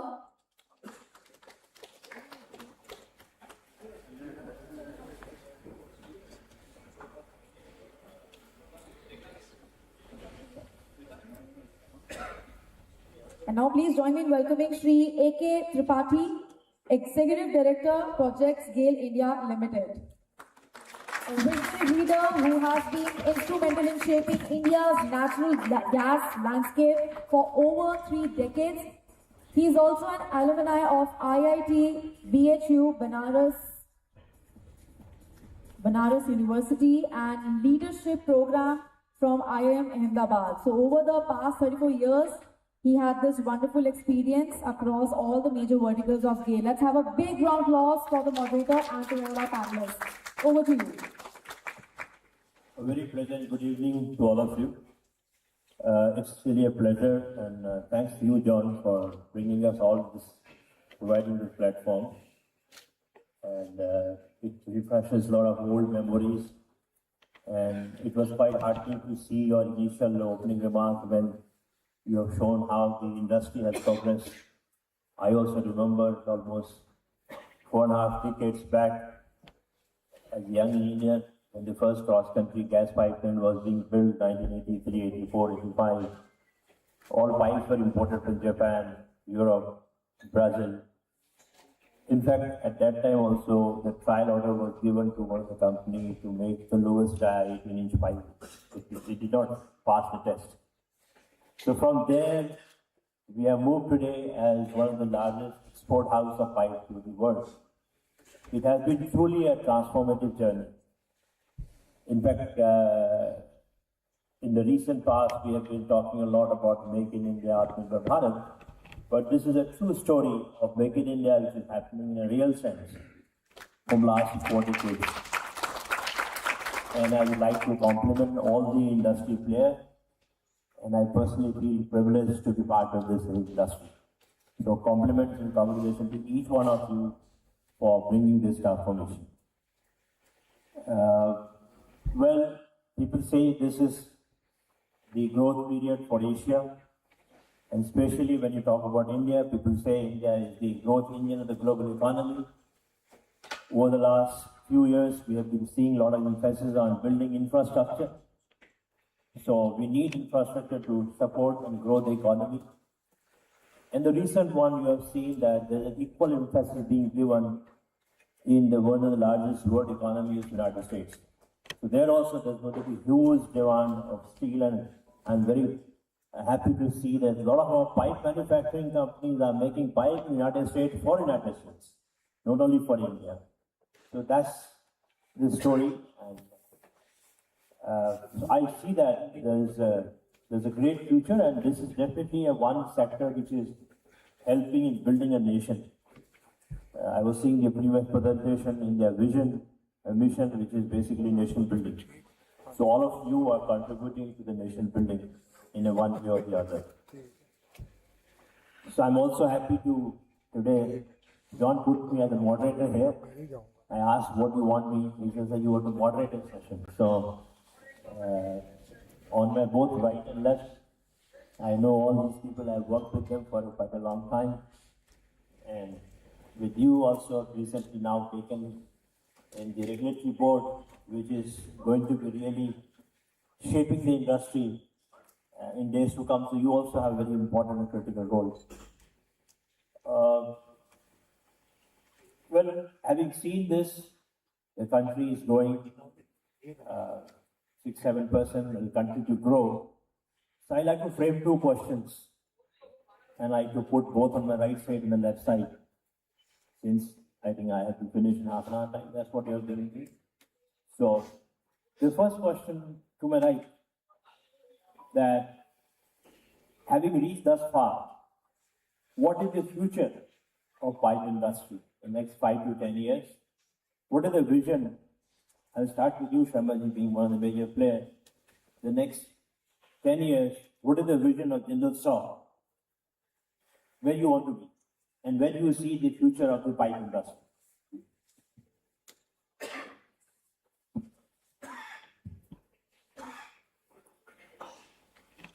Pipe industry has been consistently progressing, and it has become imperative that pipe industry continues. There is no possibility of letting it down, because it is the safest, cheapest mode of transportation of energy, most energy, oil, gas, and now of course we talk about hydrogen. Industry is already ready for both hydrogen and carbon capture. And most of us have carried out experiments and in our individual mills. And industry completely ready, both for carbon capture and hydrogen. Hydrogen transportation may not take place immediately, maybe some amalgamation. Experts, the parties are going on that. It will not be, also other experts. Hydrogen gas per se is volatile, and transportation of hydrogen is not going to be as easy. It's not very easy to transport 100% pure hydrogen. I was in Germany last month. The Dillingen, the steel mill, one of the oldest in Europe and one of the oldest in the world, they are undergoing a transformation for green steel. They, as I learned, they also have the same feeling that hydrogen, 100% transportation of hydrogen is not immediately possible.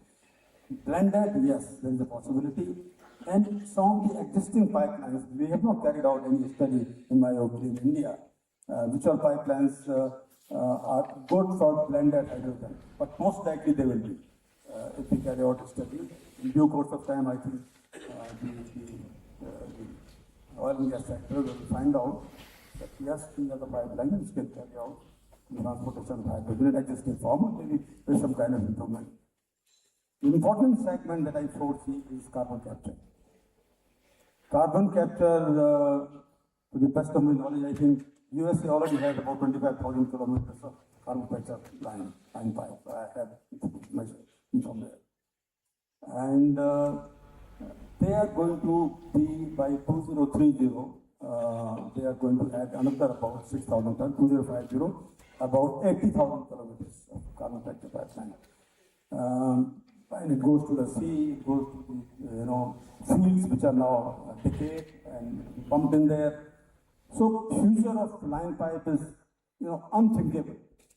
It's extremely, and in fact, we don't have to really do much because the industry within in India is now matured enough to tackle all these things. Continuous, of course, research and good practices will prevail, and all of us will start learning. But the industry is ready, and growth of pipelines, not so much. See, crude oil has a limited number of years, but gas will still limit. In recent times, more discoveries of gas have been made than crude. So gas is going to remain there for some more time. And gas prices are mostly static. Crude was, cyclical price index, but gas is more or less flat. In your time, you signed a contract with USA for some 7 or 10 years ago. I think that was good. It is still holding good, in my opinion. So, in my opinion, it's a dream for pipeline in future, and it will be really very, very good for pipe industry to continuously research and expand their capacity. There is an issue of local demand. We don't have local demand from oil and gas sector. That is creating a little bit of disturbance. All of us are exporting, so we are able to sustain. But if you talk about domestic demand, there is hardly any demand in oil and gas sector. It is the water sector which is sustaining most of the pipeline sector, not the oil and gas. I don't know the reason. It could be one that we are now, I think 30% we are having in our country. The number of vehicles is increasing, but the efficiency is also increasing. So actual demand for oil, for energy, hydrocarbon energy is very big.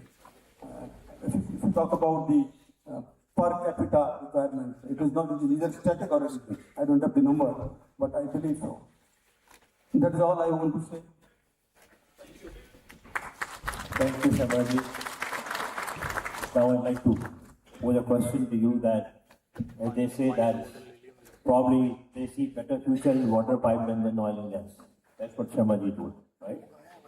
So you being in the regulator now, and we see that the country has a vision to increase the share of gas. How do you see the role of regulator, and how do you want to facilitate the sector to really grow so that we build more pipelines, we penetrate more in the country? So what role do you believe as a regulator you can be an enabler or a controller? That's the question to you. What role do you want to play? And the second question is, how you see that you can support this industry to grow? Thank you. So first of all, I will beg to differ that there is no demand increase in the oil and gas sector. I will explain in a moment. As far as PNGRB is concerned, we are, as you know, that for a gas sector, we are the enabler for development of pipelines, I mean the infrastructure overall. And if you see 25,000 kilometers, we all say that the pipeline is already existing, and 10,000 is on the anvil, which will be available in next 3 to 4 years. So that has already been authorized. But having said this, we are forgetting that even the CGD companies are laying quite a huge kilometer of pipelines. The other day we were monitoring the progress of few CGD companies, and there are few CGD companies. In one GA, they have almost laid a length of 175 kilometers of pipeline. And that is also 8 inch, 12 inch, 4 inch. So 12 inch pipeline, you can say that is for one particular GA, but finally that is ending up as a increasing the network of the pipelines. And we are thinking of including that in the overall pipeline level. So if you see, we are projecting a figure of almost 340 MMSCMD of gas by 2030. This is at present it is hovering around 150, 195 to 200. So it is likely to grow, and which is the sector which is likely to grow mostly is CGD sector, which is at present it is likely to grow up to 10 times in next 10 years down the line, the number of PNG connections. And similar goes for the other industrial, commercial and CNG sectors also. So definitely there is going to be huge demand, and we are enabling. Now, there are many spur line tie-in connection to be given to the existing pipelines, and many pipelines are on the anvil. We are obviously saying the bigger players like GAIL India or GSPL or even PIL that you should come up with some plans that this is the area or this is the network which you want to develop, and we will see that. We will definitely try to engage with them over the years and time and again, so that the network is properly done. Integration of the integrated pipeline is the integrated grid is one thing. Other than this, also we have to reach the other parts of the country which are being deprived. I'm very happy to see that the central part of India is going to have its first major pipeline, that is MNJPL, which has, I understand the gassing in has already started. Similarly, if you see LPG pipelines, LPG is going to stay for at least next 20-30 years, and every year we are going to have a growth of 1 crore. Just the ministry has announced that 25 lakh more connections to be given. So the LPG has to be transported from one place to other, and we are very, very seriously thinking that maybe after 2030 there will be no road movement as far as primary LPG tankers are concerned because of the health hazard. You all must be remembering the incident which took place last December in Jaipur and Hoshiarpur just. So we are discouraging the road movement. So the obvious replacement will be pipelines. So we are going for suo moto development of the pipelines. Obviously, we are facing some problems because not many takers are there. But I think with the proper setup of whatever the rules are there, I think there will be some takers. So LPG pipelines and other course, then obviously other petroleum product pipelines will be there. So we are going for suo moto development of pipelines, and that those networks will be very necessary. I mean, just we have started this Kandla Gorakhpur LPG pipelines. So more and more pipelines. We have already conceived the idea of 9 pipelines which are under and there will be new takers. So pipelines has to be developed. Not only pipelines, for that matter, other infrastructure also need to be developed. So piping industries as a whole, I think that there is a huge lot of scope. Other than this, the hydrogen thing which has been mentioned, hydrogen is going to be a real challenge to us in the years to come because you know the properties of this steel and hydrogen improvement, we are all aware of this thing. Now, in the years to come, hydrogen is going to stay. Hydrogen will be not only, it will be through blending of 5%, 20%, 10%, whatever. But the pure hydrogen transportation, which has already started, we had I have been personally witness to a small pipeline, but where this is under development in Europe, obviously, and Germany also, they are going to develop this pipeline. And hydrogen it is going to be the energy source for future. I think we have to develop something, and we have to invest some in R&D because we are in very advanced stage of developing the test rig facility where the effect of the hydrogen flow on the pipeline is going to be checked. Because, you know, because we cannot replace the complete pipelines in one go. So definitely We have to see how it goes well. So these are the things PNGRB is trying to do to facilitate the oil and gas industry and in turn the piping industry also. It's a good news that it's going to be a very supportive regulator which will support you to create the demand for pipe. That's a commitment he is giving to you. Well, dear friends, we have migrated from earlier days of grade 52 or 55 or something like that to now I saw recently the presentation where XAT plates are being made, coils are being made. It means we have progressed a lot. A lot of technological development, advancement has happened. I am seeing a lot of debate happening around hydrogen as if it is going to happen tomorrow. But nevertheless, just to give you a perspective and before I raise the question to you, AK, is hydrogen is going to be there. If you see the recent tender of ammonia, and if you see the recent tender of refinery, hydrogen is already at a level of $3 a kg. That's the inferred price of hydrogen. And if you look at our current import price of natural gas in the country, which is delivered at the consumer end, it is roughly around about $14 to $15, adding all costs together. So, if I give you a number of refinery, which is the 50% consumer of hydrogen today, the refinery cost of hydrogen is almost around $2 a kg. And you are already there at $3 a kg. And once you go to the scale, when the further prices goes down, maybe some more innovation happens around electrolyzers, efficiency improves.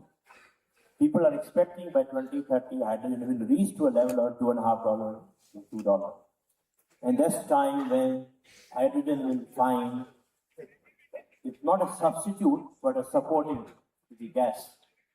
So that's the time probably we should be in a position to start blending hydrogen in bulk. But the second question which I want to pose to you, AK, is that GAIL being the larger transporter of natural gas, what are you doing to keep your existing infrastructure enabled? Secondly, the new infrastructure which you are laying right now, how are you seeing that these infrastructure is future ready?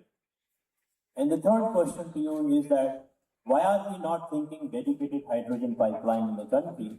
If you go to Europe, if you go to US you have a hydrogen pipelines, you have separate CO2 pipelines. In Europe, 1,000 kilometer dedicated hydrogen pipeline is being laid today, which is called hydrogen corridor. So what GAIL is doing and what you think in person as a professional in this line?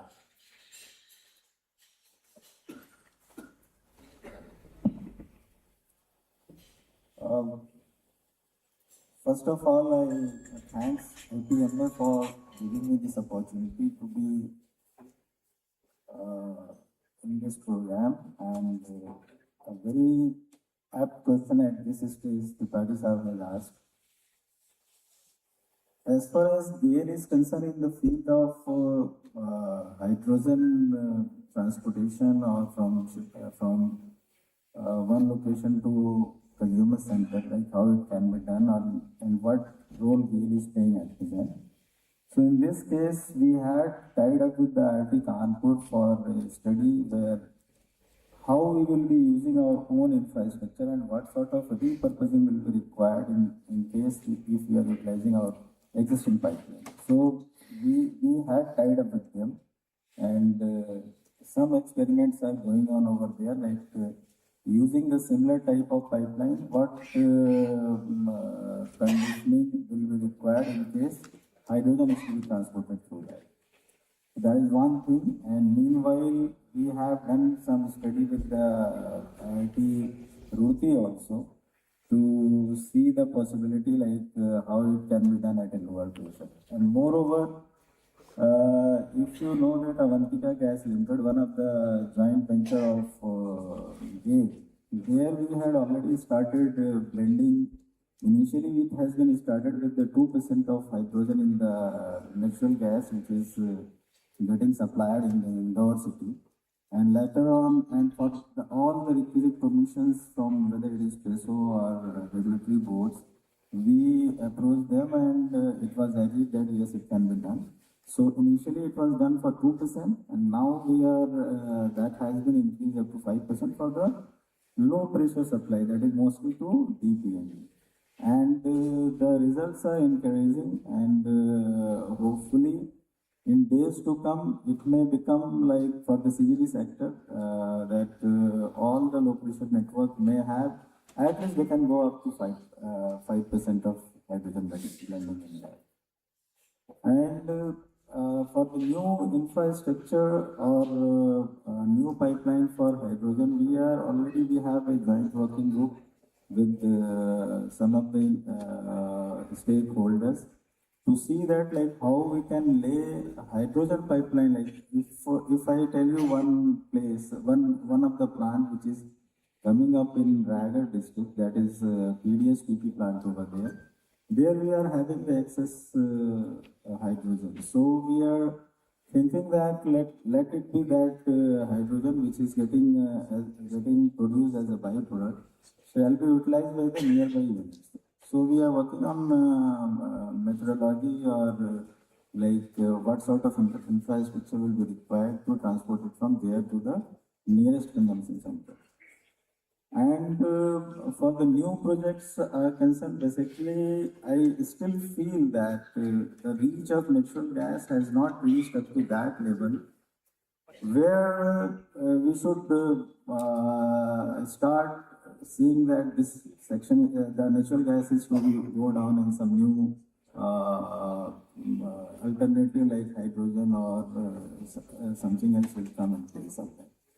So still a long way to go, and at present we are already operating around 17,000 kilometers of pipeline and 3,000 kilometers of natural gas pipeline is under construction, out of which very recently we are planning to complete that another 1,000 kilometers. So new pipeline of around 1,800 or 1,900 kilometers will be under execution, which will be getting completed in next 2 to 3 years.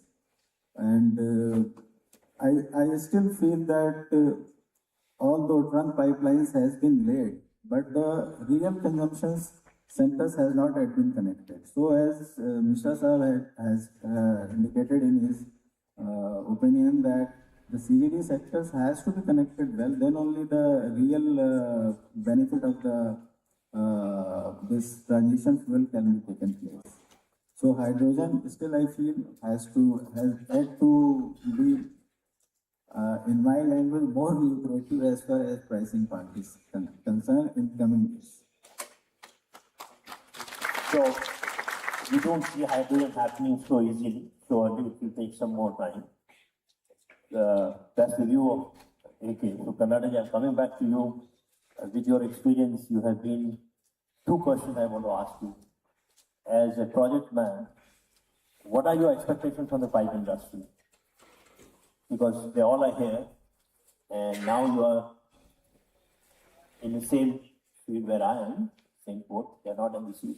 Very frankly, please ask, what are your expectations more from the pipe industry? That's one. And secondly, what are your suggestions, recommendations for the government to keep our industry thriving? So these are the 2 questions. Based on your experience, you would like to give suggestions. Yeah, first of all, I'd like that you should clap for GAIL and AI. So you are here today. In 2001, I still remember when Mr. B.S. Negi and his team has derived one formula, time motion stable.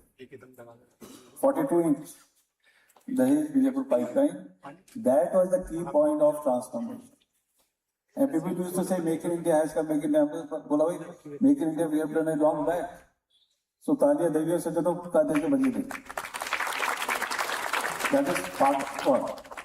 Part 2, as far as project is concerned, I am a hopeful and optimistic man, as always.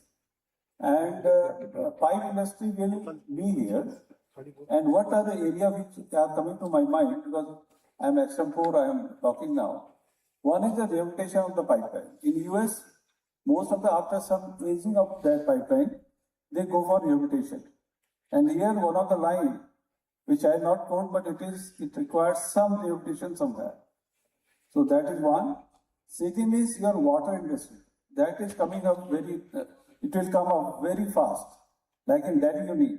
And third, which I think nobody has done, that is sewage line. In all the cities, all the mega cities, smart cities, the sewage pipeline will have to come. Number four, what Vishaji has done, the LPG. LPG connectivity has to be there. It will continue. I think it's a journey. Maybe 5-10 years, many LPG lines will come. And last but not the least is your hydrogen pipeline. In Europe, what Mr. Tripathi has said, 1,000 kilometers, it is around 45,000 kilometers. They have made the plan. And that plan you should make today, not tomorrow. And for that, in fact, I have been in different conferences, I used to say that there has to be hydrogen parenting, like CGD we did. CGD journey, it is in front of our eyes. When we started first CNG station in Bombay, and today you can see where the CNG is. Similarly, if you start today hydrogen, then after 10 or 15 years, or maybe around 20 years, we will see the pipelines. So these are some of the areas which I feel, and India has a great potential. And I really admire you all pipeline industry fellows. So you have been associated, I think, mostly with me during your journey, maybe around 15-20 years. And they have been excellent. Excellent from bidding till closure of the contract. So I think you should clap for yourself now. ताली तो बजा दो। भाई अपने ताली बजाना बहुत जरूरी होता है। तालियां एक तो साइनस को हटाती है, दूसरा हैप्पीनेस लेके आती है। Secondly, what Mr. Tripathi has told, what are your recommendations for the government? Sir मेरी गवर्नमेंट के लिए एक ही रिकमेंडेशन है कि भाई you need to explore the market. और मार्केट में देखिए अगर धंधा नहीं आएगा तो इंडस्ट्री खत्म हो जाती है। And what are the constraint effect?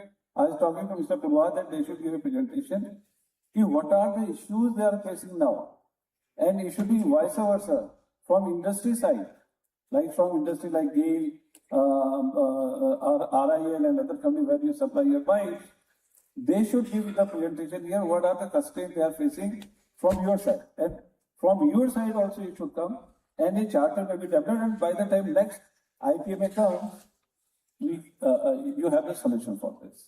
So that is my recommendation, that at least you identify all, if you like that, we can identify which are the critical areas for you. We can go to steel industry. In fact, our new additional secretary of steel is from MOPNG. So you can go to him, and he is very good. He is very good in resolving the issues.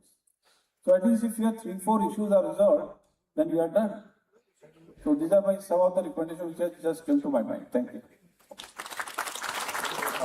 Saroj is taking a clue from your concern that a lot of demand is coming from the water sector, but not that much from oil and gas sector. Now let me just try to give and dissect it in my view, and then I have a question to you, rather request you, you see, I don't think my numbers are correct now, but roughly 1 lakh kilometer plus pipelines in the country for hydrocarbon. If you wrong, the number is not correct. And if you see the crude pipelines, they are going from point A to point B, they are feeding the refinery. If you are seeing the product pipeline, the full refinery capacity, size of the pipeline is going to the market. It's a very well deep penetrated market, whether it is POL, whether it is LPG. All these pipelines are by and large running 80, 90%, 100% capacity. But when you talk about gas, most of the pipelines are running average below 50% capacity. So to answer your question, how do we create more pipelines? How do we create more demand? Until we see the gas consumption is increased in the country, which the government has already given a figure of 15%. So if you want to go to 15%, means you have to increase your gas consumption from the current level 4 times. If it has to go to 4 times, you need more pipelines. So the question is, should I increase the demand? If I increase the demand, if I increase the consumption, automatically demand for pipeline will come. So the question to you, sir, and the request to you is, how do we increase the demand of gas? One is the city gas, you said is fine. The city gas will not aggregate the demand where we should create large demand of the cross-country, large diameter, high size pipes. Of course, it will create demand for small size pipe, which all these people are supplying. So can we not think of bringing all those fiscal incentives into the gas? Right from custom duty to excise duty to service tax to GST, whatever it is. So my numbers are, if correct, almost 30% of the cost is the tax. 35% is the tax. If you reduce that and the gas consumption goes up, you need more pipelines. Thereby, you create demand. It's not simply you are asking and forcing that you lay line and they're not being used. So in what way we expect a regulator to help us to create the demand for gas and to create the demand for pipelines? So, very nice question. In fact, we are also struggling with these issues. I mean, this is a chicken and egg syndrome. I mean, first you lay the pipeline and then the demand will come, or it is other way around, the demand will come and then lay the pipeline. So that's why there are different mechanisms adopted by PNGRB for laying of the pipelines. Some are cost plus, some are bid out. But definitely, as far as increasing the demand is concerned, we are taking various steps. But as far as the reduction in tax structure or the rationalization, I will put it that way. If you go, then this is something which the government has to think. And we are doing advocacy at all levels. Whatever the occasion we get, we have written to the finance ministry, we have written to our own ministry. So we are doing all these things. But having said this, the aggregation of CGD demand, which is a question. If you see, 70% of the areas which have been authorized are, well, we can say that they are no more at the infant level, but still, after if you discount 2 years of COVID, they are still in their third or fourth year. So we expect them to mature maybe next 3 to 5 years, and then the demand is going to surge for definitely. So this is one thing. We are always engaging with the Environment Ministry and the various agencies wherever the problem of pollution is there, where the dirty fuels are being used. We are trying to make advocacy to implement the gas, which is definitely a transition fuel. Then we in PNGRB are taking rounds of all the states because, you know, the VAT and all those issues are related with states. And we have got very good success. I mean, just today, the Bihar elections have been concluded. So I will take the example of Bihar. We had visited in the month of July, I think 2nd of July, and made a case of reduction in the VAT. And that has been done, I think, within 2 months' time, couple of months' time. Similar goes with the Karnataka, Rajasthan. So the reduction of VAT, whatever possible with the state government. Obviously, there are so many things to be done at the level of the central government also. So these reforms, you know, will take their own pace, own time to mature. But we at all levels. Now, another thing which I will mention is the development of the industrial clusters. We have started meeting the industrial clusters on behalf of the city companies.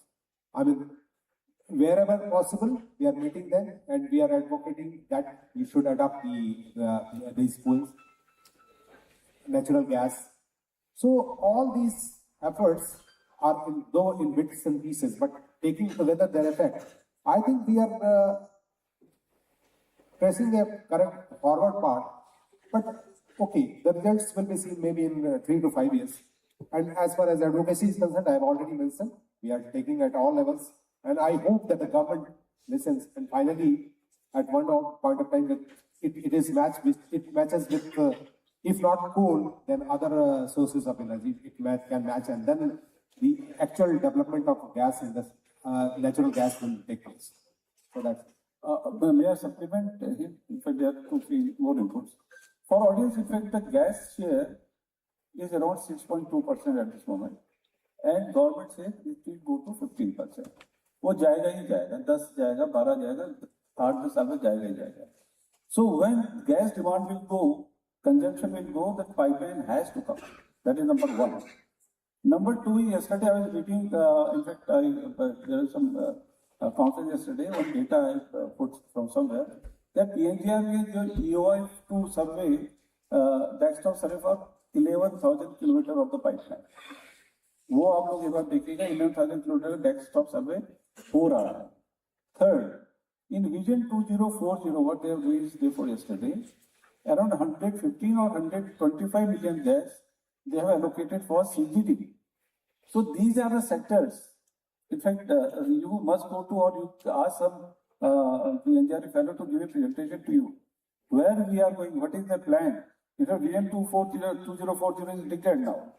So out of that you can find out where we are and we are going ahead. Thank you, sir. So before I close, I would like to put forward a request to the association, all the members of pipe manufacturers.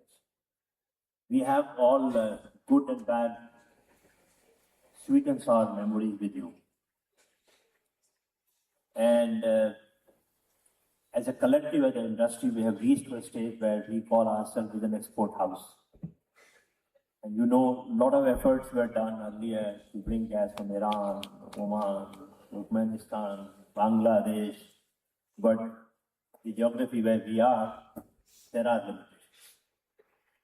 Now with this LNG coming and LNG becoming so liquid, so efficient to transport. So LNG appears to be the norm for importing gas. And all said and done, country will continue to import almost 50% of gas, or even more than that. If the demand grows to 16%, we hardly see any domestic gas production happening. It has to come through LNG import route. But the question now to the association and to the industry, I don't want to answer, but I'm just requesting you that, have you reached thus far? What are you people doing yourself to be more relevant as an industry? You should ask yourself. Number one, what are your carbon footprints? How are you reducing? The CBAM, you all are aware. The way this emphasis is coming, of course, with the recent change in the US administration, there's a little pushback. But it's not going to stop. It's going to come back. And how are you positioning yourself that you should be a preferred supplier with the least carbon footprints? For example, your power consumption. Your renewable power prices are cheaper than thermal power. What are you doing for that? Your carbon capture, your logistics. How are you moving towards LNG-driven logistics, electric logistics? What are you doing on that? Secondly, in front, Dr. Krishnan talked about chemistry and how to, do your manufacturing, innovate on metallurgy side, welding side, so that you remain a preferred seller, not only in India, but globally. So you have to look at demand globally, not only locally. Of course, locally, what all people are saying, we are very optimistic. I also wish that demand, it goes to 15%, which I have my own doubt, but nevertheless, I want to be optimistic at this point. But you should look global, not only India. And you should prepare yourself with best of the technology, most efficient, least carbon footprint, with latest use of AI and whatever, all those IoT technology and all that. What are you doing? You should think yourself. I think with this positive note, I'm pretty sure the way you have really shown a journey of transformation over the last 4 decades, without any much of the halla gulla of Make in India, you have really demonstrated it. You will keep up in the future also and remain a global powerhouse as far as the pipeline is concerned. So with this, I would like to close and wish you all good luck. Before we close, I just want to have one submission. I think we are already a preferred supplier wherever we supply, anywhere in the world. I think as Indian pipe manufacturer, we have now a global reach of buyers. We are in America, we are in almost whole of Middle East, Southeast Asia, Australia, everywhere. And I don't think where we supplied once, we never had the tender document second time, or they never came back to us. So we are already a preferred supplier of high quality pipes. Also, not only that, from the time we started, basic flux, P223 and P221, all, it's all gone. Now we are talking about, as Dr. Sanjay told, tech properties at minus temperatures, which we never thought of that time. But we are making them, we are supplying them. We are already ready for carbon capture, hydrogen. I think, globally, I think where we, all the industry, total industry, I think we must have exported more than about 60, 70,000 kilometers of pipeline all over the world. Jindal stock is 18,000 tons. Welspun maybe more or less, whatever it is. Similarly, other industries. So we are actually doing, it was not very easy. It was not very easy to export pipe from India when we did that in 1992. If you have time, I can tell you the story. It was, more questions were asked about, if you're from India, if you're Muslim, how many wives you have got. We'll discuss over dinner. Discuss over dinner. Yeah, okay. Yeah, just a minute. Last hope I want to give you, in chapter 6 of Vision 2040, they have proposed a line from Middle East to India. It is subsea pipeline. So just read that. It is great opportunity which will be coming maybe after 3, 4, 5 years. Thank you. No, Shivaji, it's quite heartening to know that you all are aware of it, you are doing it. The only point which I want to raise that you should continue to do that because that's the not. And to answer your question about the pipeline, when I say demand for pipeline, I was largely referring to the large diameter SAW pipes, not the distribution lines, which are there. So that was correct. Yeah. Thank you very much, sir. Good. So thank you very much, gentlemen, and wish you all good luck, all the pipeline industry and everything. Thank you so much, sir. What a session that was, full of insights. So please stay back.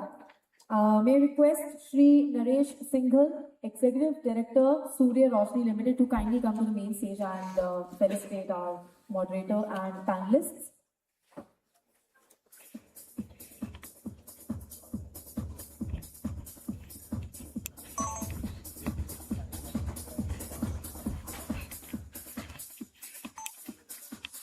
With this, let's have a big round of applause for our moderator of the session, Sri B.C. Tripathi, former CMD GAIL. Thank you so much, sir.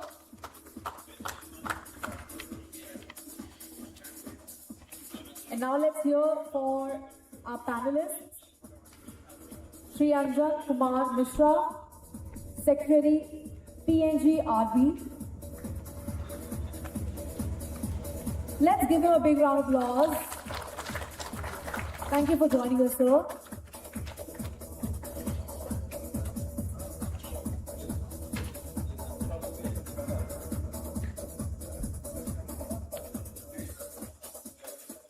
Now let's hear it for Sri O.P. Sharma, Jindal SAW Limited, and for Sri A.K. Tripathi, ED GAIL.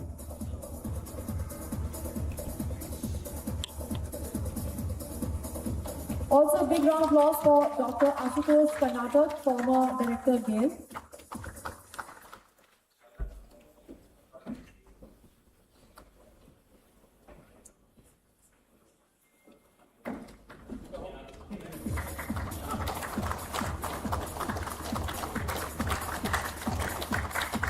With this, I would like to thank you all. Thank you so much for joining us. Let's have a picture.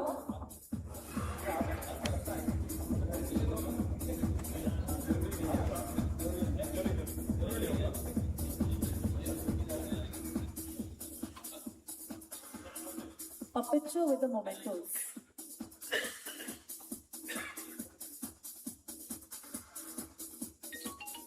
Let's hear it for them, everybody. One more time. Thank you. Thank you so much, sir.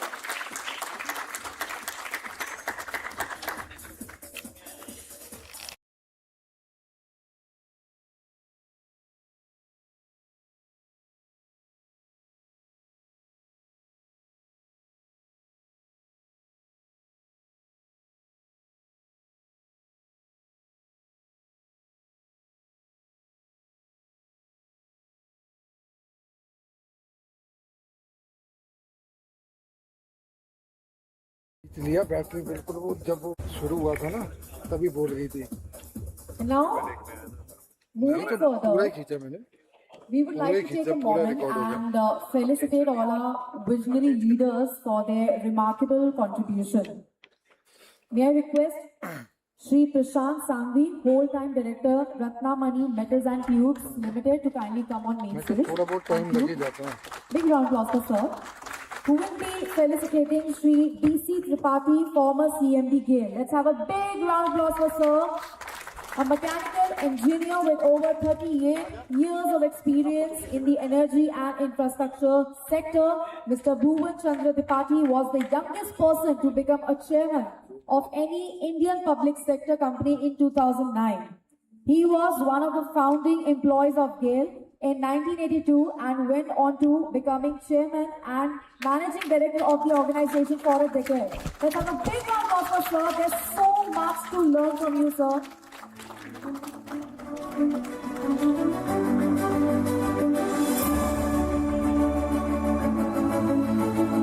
So this is a gesture of gratitude.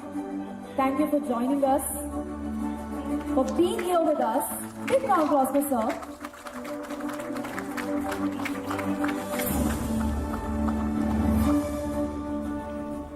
So please stay back. Thank you. And now please join me in welcoming Shri B.S. Negi, former Director GAIL. Let's have a big round of applause for sir. Shri B.S. Negi was Director at GAIL Limited, India Limited, serving in roles such as Director Planning and Director Business Development. He was also a member of the Petroleum and Natural Gas Regulatory Board and is currently the Chairman of Resonance Energy Private Limited. Let's hear it for Shri B.S. Negi.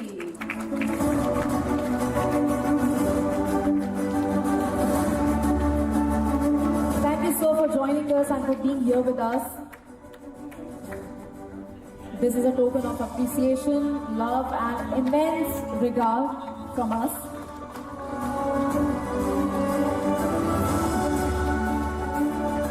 And now let's hear it for Dr. Ashutosh Karnatak, former Director GAIL. Let's have a big round of applause for sir. The one who carries a rich experience of over 40 years in the hydrocarbon sector and served as Director Projects at GAIL. He is also an alumni of HBTI Kanpur and a postgraduate from IIT Delhi. Is also a fellow doctorate of UPES Dehradun. Let's give him a big round of applause, everyone. Thank you so much sir, for being here with us and for your contribution to the industry.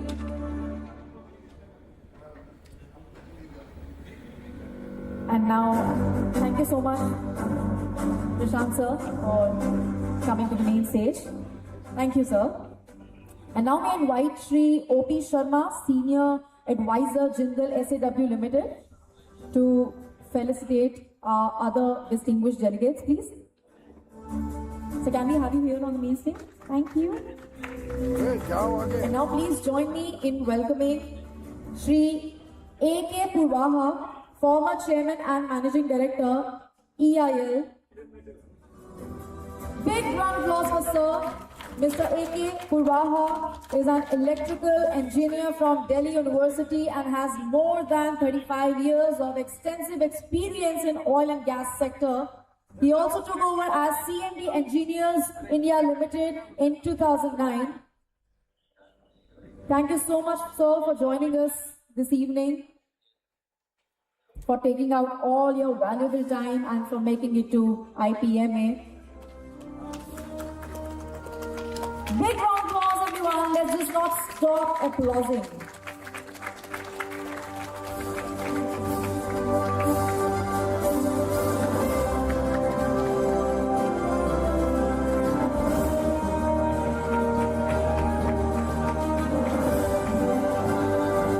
And now let's hear it for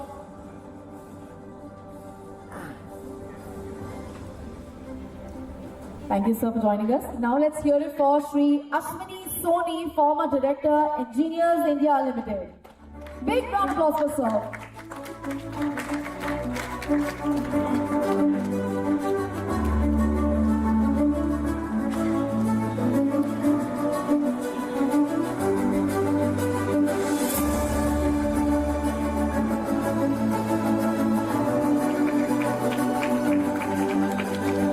for making it this evening, for being here with us.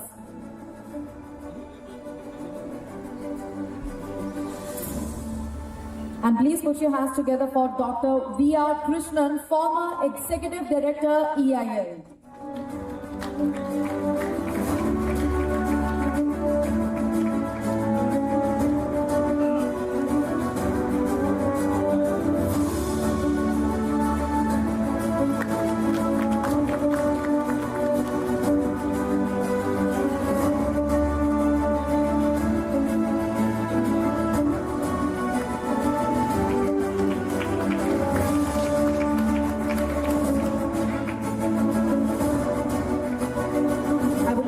Shri O.P. Sharma sir, thank you so much for joining us. Please take your seat now. Thank you. And I would like to invite Shri Gaurav Jain, Director, Mega Pipes Private Limited, to felicitate Shri S. Jaya Chandran, Senior Vice President, Reliance Industries Limited. Let's have a big round of applause for sir, who is one of the leading the pipe line projects team responsible for implementing large-scale onshore oil and gas pipeline infrastructure. He also plays a key role in expanding Reliance's energy infrastructure footprints.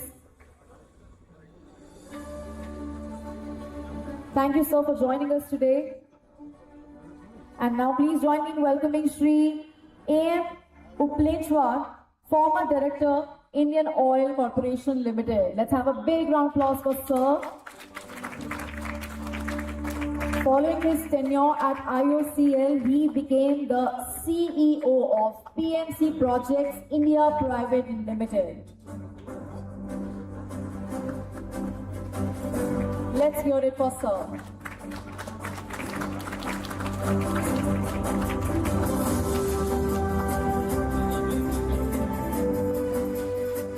Now let's have a big round of applause for Shri K.M. Bansal, former Executive Director, IOCL. Can we have a big round of applause for sir? Mr. K.M. Bansal.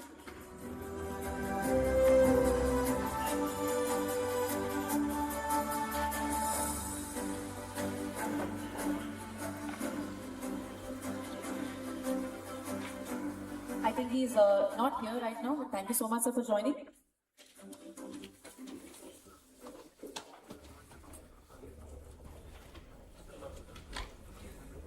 With this, now it's time that we quickly move on to our next panel discussion, which is going to be discussion 3, that is for city gas distribution way forward.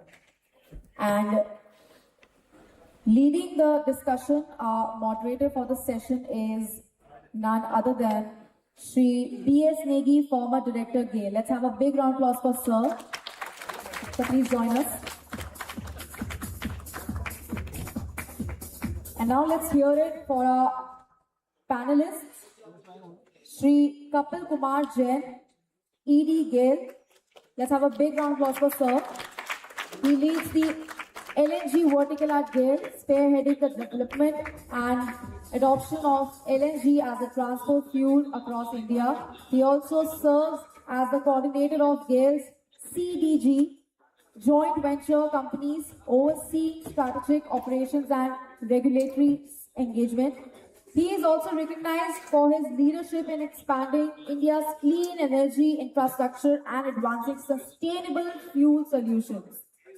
Our another panelist for the same is Shri Prasun Kumar Mishra, ED IOCL. Let's have a big round of applause for sir. A mechanical engineer with over 30 years of experience, Shri Prasun Kumar Mishra has led major initiatives in projects, construction and operations of IOCL's cross-country pipelines. He now spearheads the city gas distribution business, driving project excellence and operational efficiency across India's expanding gas infrastructure. And now please join me in welcoming Shri Gautam Chakraborty, CEO GAIL Gas Limited, who currently serving as the Chief Executive Officer, CEO of GAIL Gas Limited, also has rich and diverse experience in encompassing more than 34 years in the oil and gas and petrochemical sectors. Over to you, sir.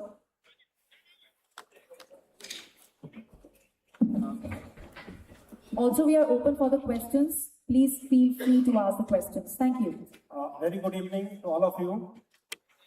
At the outset, let me compliment Indian Pipe Manufacturer Association and its president, Godfrey John, who have really done a great, marvelous job to bring all us together. Is basically veterans of the industry and young people of the industry. So my compliments to them. I think we should give a big hand. But now we are sitting here for CGB. It's a baby, of course, growing with the help, as Mr. has said, the tender hands dealt with by them. It is coming up fast. I just recollect issue with the supporting issues of pipeline. First, Karnataka, you have rightly said, all pipeline which came for the first cost of the pipeline, SVJ, very important. Even for 12-inch line of Jamnagar Loni, in 2002, when you took a challenge, I said, why should we import? Why can't we make Indian industry capable of manufacturing 42-inch line for the first time? We did a lot of exercise, went personally with EIL, our whole group, and also qualified them with the rider. We should do this, we should not do this, and also made the quantity which we could deliver within that specified time. 2002. They did it. We got the pipeline, Bijapur pipeline from the Dahej. Then I'm just recollecting another, this was 2002 and 2006, when Iran-India pipeline, subsea, was to be laid for India, because we had a lot of problem with onshore pipeline, offshore pipeline. So the thickness of that time, there was, I think, twin pipeline of 48 inch, and the thickness which was coming 114 millimeter. You will be really pleased to listen that our Indian company, Welspun, was qualified among the 5 world manufacturers of the pipeline. That was the goal. So again, began. So now I think today you have heard, we are all exporting, we are making all kinds of pipes, even plates of accepted rate. Challenge. That I am not telling on that. The city gas. If you see, in the beginning, when the gas was available to India, it was Dododara gas actually, in 70s, and they used it for the domestic purpose, and nobody was using marches. The pilot flame of the gas was always burning in the house, and that means there was no actual application or the value-added application of gas. Followed by Assam, they were giving only to the tea gardens. There was no domestic gas there. But actual thrust to the city gas came in, I think, 91, 92, when Gujarat, Mamatal Group, started Gujarat Gas and Sugar after HBJ company. Then the formal launching of CGD was after pilot operation of 1992, and first company, Mahanagar Gas, incorporated in 1995. Since then, 95 to now today, 2025, almost 30 years ago. From one single company to now almost there are 42, 43 entities working in the industry. And as I've heard, 307 GAs have been allocated. The question comes up, what kind of challenges? How to really go ahead? What are the commitments? How to do it? So I will now go for, quick question, but rather your opinion. So I will start with you, Kapil. Now, as a PS group for leading, because GAIL was the one who actually participated in all the CGD companies, whether Mahanagar Gas, whether it's Indraprastha Gas, whether it's Bhaginagar Gas. So we have done all the things. So my question to you is, how do you see at this stage to take further gas industry or CGD? What kind of help you feel should be from the government, should be from the PNGRB, so that it makes a shift. Can you elaborate? Very good evening to all. First of all, thanks to Ipma for bringing all the fraternity under one roof, and especially my seniors here who have been the experience and brought the GAIL up to this level along with the industry. So talking to you, sir, CGD industry as such, GAIL is the pioneer. We have 72 GAs together as a group companies, including IGL, MGL, which are leading the show. And today there are 1.5 crore connections which are there, and of that, more than 1 crore connections are by the GAIL group companies only. And almost out of 8,500 CNG stations, there are almost 3,200 CNG stations owned by the GAIL group companies. So looking forward, the industry has gone in the last 25-30 years, has gone up. But what is expected is not up to that much level. What now the NGRB authorized 307 GS with 12 crore PNG connections. But today the connections are only 1.5 crore. Just less than 12-13% today. And by 2030 is to be done, has to be at a very fast pace. Because you know, every year it should be around 1.5 crore connection should be done now. Means every time you have to double it. So that is expected from the industry, but the dream is little far off. Maybe we may not achieve that. But yes, the CNG stations are 18,000 expected, will grow to that. So looking at this, a lot of changes. The PNGRB has come up with very good regulations. Another thing, the one is the unified tariff, in which from the 3 zones now they are again going to come back to the 2 zones. And especially now the one of the good sector which is there now, which is going to come is that for all the entities, CGD entities, the APM gas or the CNG gas will have the zone 1 tariff. So that is going to help the industry because it is going to reduce the tariff zone, because otherwise it was zone 2, zone 3, and whichever are the industries which are far off from the Gujarat or where the landfall point were paying the zone 2 tariff or zone 3 tariff, which was becoming a costly affair. Second is now the recent development is that the CST sale. So ONGC, another thing, they have agreed on the GST sale. So what was the landfall on the APM price of 15% VAT was to be paid by all the entities for the APM price at Gujarat, and then it was to the other states. Now it will be the CST sale. That means only the 2% tax will come. So there will be a huge difference of 15% which is coming on the APM gas. So that's a good development that is going to give a progress to that. Further to that, now a lot of things are being talked of. Tariff has been done, GST has been done. Secretary sir already spoken that the VAT. Different states have different VATs ranging from 0 to 24%. And thanks to PNGRB, many of the states like Karnataka, Maharashtra, MP, Rajasthan, they have reduced the VAT, even Andhra also. But still, either it is to come to the GST part, uniform everywhere, or the VAT has to be reduced to less than in a single digit, so that the benefit could be passed on to the customers and there is a substantial growth. And that is subsequently going to lead to the industrial development, not only to this, but to the pipeline sector also, the growth which is there. Another thing which I feel is that today the network which is there around 25,000 kilometers of trunk pipeline is there. But still you see, it is the India is a huge country. And the pipelines are going toward limited areas. And the GS which are now authorized are not the city gas. The city gas was earlier when it was 6 or 7 down. Now it is a district and not, let me say not district, now it is a multiple districts. One GA comprises of 6 or 7 districts. You have a point at one place where it is a city gas station. And from there taking it to all the districts is a huge job. People have to connect. The pipeline has to come. But seeing the investment, the people are not doing that. The alternative is already there. A lot of CGD entities have come with that LCNG stations. AGMT has come with 17 LCNG stations. Gasonet has also come with 1 or 2. And Mega has come with 4, 5. Like this, they are coming up. But still, that's not a solution because that's a temporary solution. It's a low cost but high OPEX. The only solution is to have a formal connectivity with all the GS. We have to make a web in the country. And what I think with the PNGRB, it is there, they are already studying.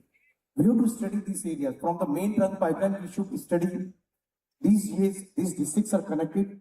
So authorization should be given by the PNGRB to these trunk pipeline holders for this with a limited return on the pipeline, so that because once we study this, there is an aggregation of demand. If a single entity is laying a pipeline, that volume will be hardly maybe 0.2 mm SCMD to 0.5 mm SCMD, because hardly anyone has gone beyond 1 million except for IGL, MGL, MNGL, and GIL gas. Other all are less than that and little bit in Adani also. So if a single entity lays a pipeline, it will not be a viable solution because he will connect only one district or he has to come from many other districts. Maybe 150 kilometer pipeline to 200 kilometer pipeline, like what Gas has already laid in from Rajgarh to Bhopal, almost 150 kilometer pipeline. So if PNGR will look into it, our demand will come for this, that we connect these different districts and authorize certain entities who are the, like KL, IOCL, whatever the pipeline entities, and authorize them with this. So these districts will be connected together and this will lead to a faster development. What the gas assumption is there, like it will go to, CGD will go to 90 to 100 mm SCMD by 2030 and by more than 200 mm SCMD by 2040. This will come only when these drives are there. So I think that these drives will be there and it will be good for the entire industry. CGD will be the leading sector for bringing this in. Thank you, Kapil. Now I can come to Vishali. Now IOC has been also the early starter. I think the first joint venture being for centering this Lucknow. Now you have quite young, 26 GAs of your own, and maybe you can correct 39 in all, 14. So quite big. And you have seen the growth. Everybody has big egg and everybody called, but the growth is very slow. If I say DPNG, I think 12 crores plus. We have not reached more than 30%, 1.5 crores. CNG, almost 18,000. And we are maybe 45%. Each kilometer, okay, yeah. So, what do you feel actually? As you have seen, Vishravi, they have done really great deliberation and the intention of the PHR. So, in this context, what do you feel in order to really get the job done? What do you need from the state government or the industry? At least target to be at least tending to be that. Thank you, sir, for this question. As Kapilji was telling, that it's not city gas distribution. In fact, we should name it something else. We started the CGT journey in the 9th round. So 9th round, 10th round, 11th round, we have back 26 years. Most of these GAs are tier 2, tier 3 cities, barring a few. The primary driver for CGT growth is the price part, because most of the sale is coming from CNG or industry. Unfortunately, the price advantage which CGT companies had is lost. In comparison to the reference fuels, we are in some places we are selling CNG even at a higher price. So that is where the growth is getting stunted. Growth is there, but definitely not as it was growing in,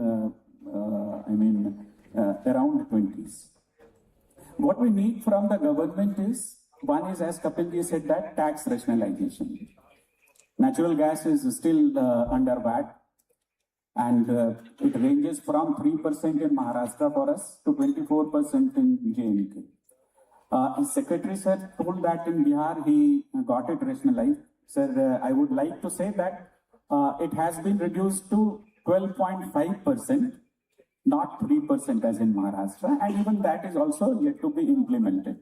So tax is one thing. As sir was telling earlier, that 30% of the price goes in the tax. So that is one of the bigger components which needs to be rationalized. So either it should be brought under GST, or it should be, if there is VAT, it should be rationalized. Number two, sir, allocation of domestic gas used to be 100% maybe in 2018-19 for CGT. Now it has come down to around 30-35%. That too, not APM gas, rather new well gas, which is 20% cost area, and we pay a higher marketing margin as well. Everyone is happy. Producer is happy. Transporter is happy. Who is bleeding is CGD entity. So tax part is one very, very big issue which needs to be sorted out. CBG has been promoted as a big enabler. Must thank government and PNGRB for giving a big push. But again, we are not able to take the full advantage of the CBG blending in CNG because CBG is a GST product and CNG is a VAT product. So that is another issue which comes with taxation part. Coming to infrastructure, sir, we have 26 GAs which we are operating on our own. Unfortunately, 6 of them do not have pipeline connectivity. And one big component of tax which is required to be passed or we are forced to pass it on to customer is the transportation cost. I mean, we have to transport it in cascades. We have to pay the compression services and all. There is a wide scope for reduction in cost, and the gas economy will develop. CGD will grow only when we are able to push the demand up. And the demand has to come if we are able to give gas to the customer at an affordable price. That is another thing. Now coming to the push from PNGRB and from the government, most of the state governments have been able to bring their state CGD policies. But then again, there is no uniformity across the country. Different states have different policies, and some of them are just, I would say that there is a lot of scope for improvement in that. We are paying a lot of money in the licenses. Say in West Bengal, sir, for every meter of pipeline, we have to pay 150 rupees as license fee apart from the restoration charges. If we have to work on wafer thin margins in CGD, these kind of factors, they are stunting the growth in CGD. Coming to, I would say that the money that we are spending on skill development, we have embarked on a journey. We are training 1,000 customer attendants for their safety and for increasing their operational efficiency. We do not get any incentive on that. Can government give us some kind of tax relief on that? Can it be brought under the CSR ambit? Something like that can be done. So a lot of I think enablers are there, but still more are required from the state governments as well as the central governments. Thank you, Sajid. I think we have really pointed out the state government policy, and they are in variance. As of today, if I remember correctly, there are 5 states which have already brought out the CGD policy. It was Karnataka one, then you have Rajasthan, another one, UP third, then Assam, Bihar also come up. Yes, they are in variance, but if you see the process or consultation process, which was adopted by Rajasthan, all 9 CGD entities are operating in Rajasthan, and we consult everybody. And the shape of this particular policy has come up very, very practical. So we were discussing with Uttarakhand that they should also bring a policy. They have commissioned McKinsey to draft this policy. So the question is now if that is rationalized, it is possible. But PNGRB again has given a draft CGD policy, accepting that what should be the charges for restoration, charges for application, they differ.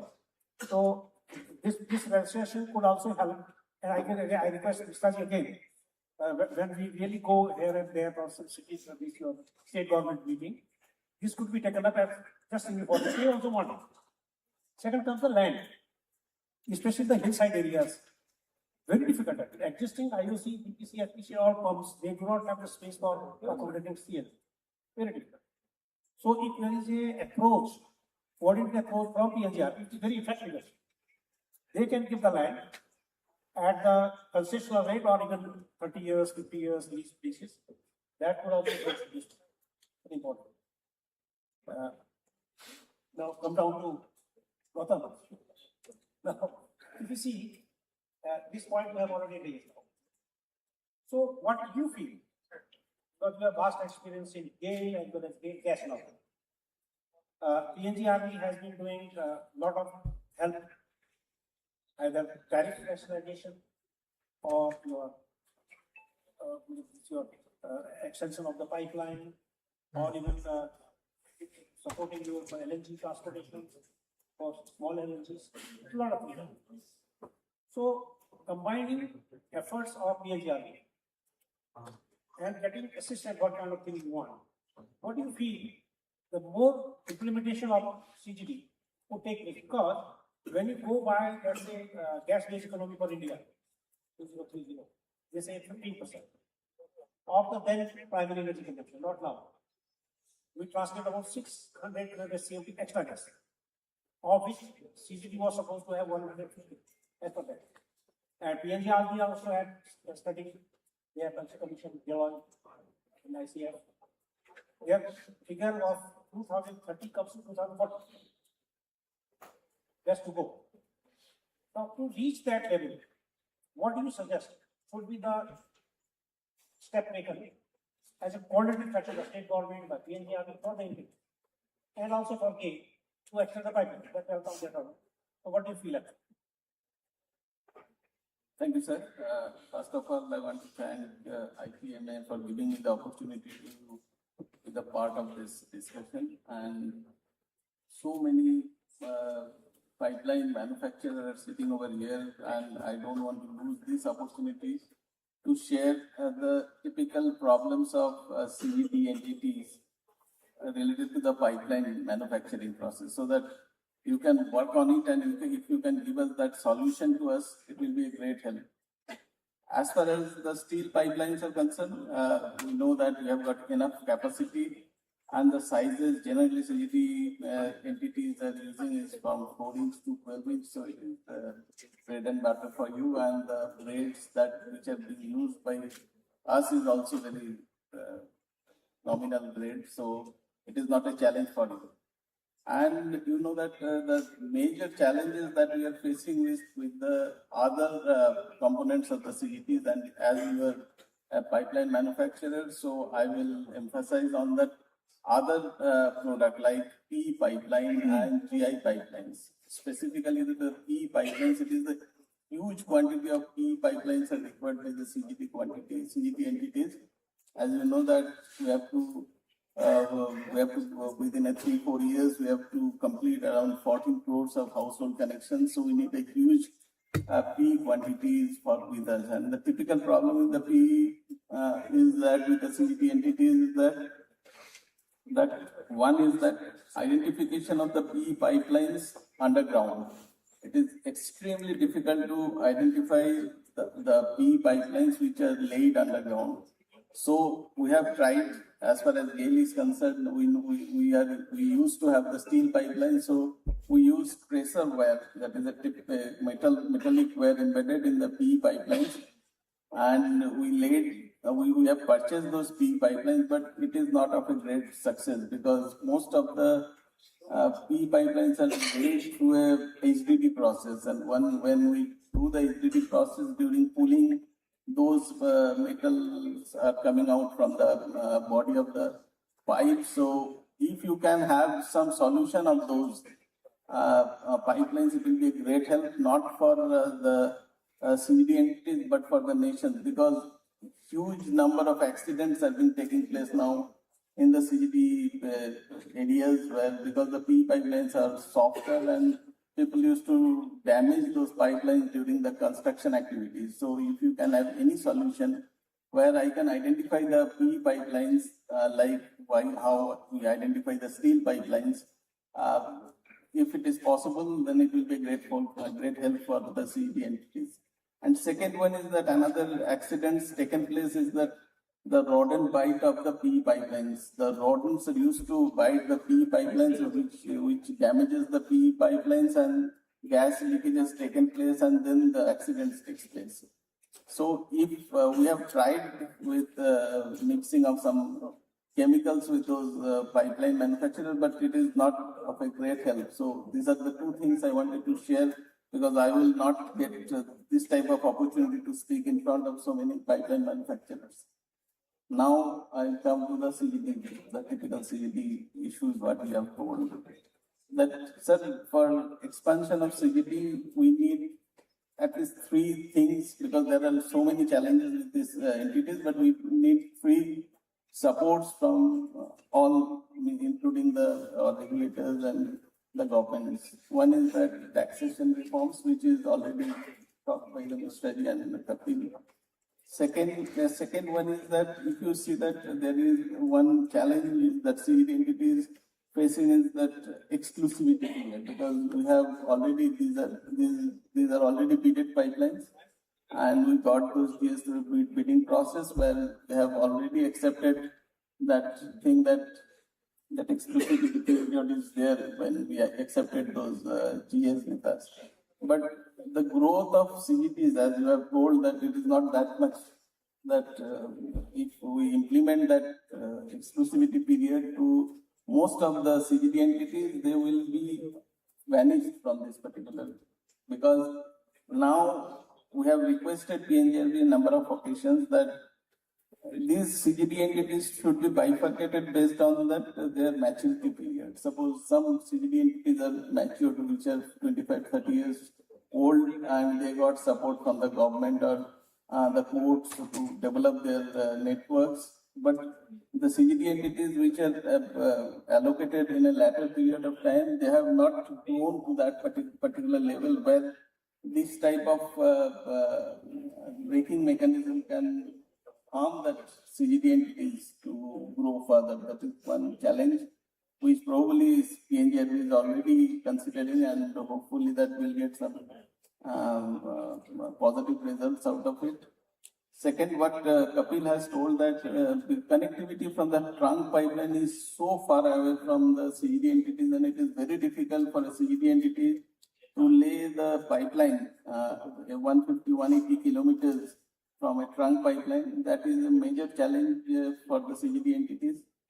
And as at some of the places, you see that CGD entities are in a very difficult terrain, like in as some of your views, specifically that where it is in the hills, where it is impossible to lay a pipeline, and how to get those things done. So some solutions, because I have a Dehradun GA with me, that is also a terrain which is that type of terrain is that, but your terrain is much difficult than that. And you know that there are some provisions given in that your YSB guidelines, PNGRB guidelines, that there are some water bodies which is very difficult to cross using HDD and other methods, and the CED entities they find it difficult to cross it. So there are some provisions where you can lay your pipelines in the bridge, along the bridge. So if you use that part, then if you get permission to lay the your pipeline, that can be a 4-inch pipeline, hardly any weight in that. But we find it very difficult to get the permission from NHAI or PWD to allow the pipeline to lay along the bridge, maybe in the footpath. Otherwise, it is impossible to cross that particular, because we have tried twice, thrice, and then we are not able to reach our destination properly, and we are not able to serve the people for which these entities are assigned those jobs. So these are the typical problem with us, and probably there will be some solutions, and we are getting help from PNGRB and government also trying their hard. Almost fortnightly basis they are reviewing the progress of the CGD entities and all. So we always highlight our problem with them, and they are also trying. Recently PNGRB has one public notice to surrender the LPG connections. So this is a huge positive thing for us, because it will be helpful for CGD entities to expand their PNG connections to the households. These are the typical issues which I feel that I should share. Thank you, sir. Thank you, Gautam. I think what you dwelled upon One is the connectivity from the main transmission pipeline to the city gas company. This is a problem which has been coming up right from beginning. In the original regulations, it was the responsibility of the city transmission company. But we modified and say, okay, you have mutually agreed and decided the price. So even after we have seen the cases, we have given the price at their choice, whatever they want, and it takes more than 3 years actually. It is big problem. I think we have to, Mishra ji, आपका ध्यान देना ही पड़ेगा ये connectivity issue आ रहा है. Biggest issue. 2 years, 3 years, we have seen that last time also. Big problem, big one. Second, underpinning. I think you have to convince them the underpinning had been successfully done. In our HBG time, the first underpinning I saw in the Narmada River. It was done by ONGC. We followed it, and same thing was done in Yamuna, in Agra. We just put up to them that this is what we have done. Yes, then it was done in KG Nation also. So you just give them the call. Yes, this has been done and successfully operating for so many years. Possibly it is done. In Delhi also, IGL pipeline crossing, again, one of the canal. It is possible that this can be done. And we have to have an innovative approach. I am disclosing something very great. Way back in 1993, we have Pragati Maidan, the bridge, railway bridge. One bridge goes to Nizamuddin, another goes to Apul. So they said, no, you can't cross, you cannot take the road. We created an artificial trench. Today, if you see that trench, there's a pipeline already lying from Desu to our Kakanagar, Papanagar. And then that particular pipeline is now flooded with any other pipeline.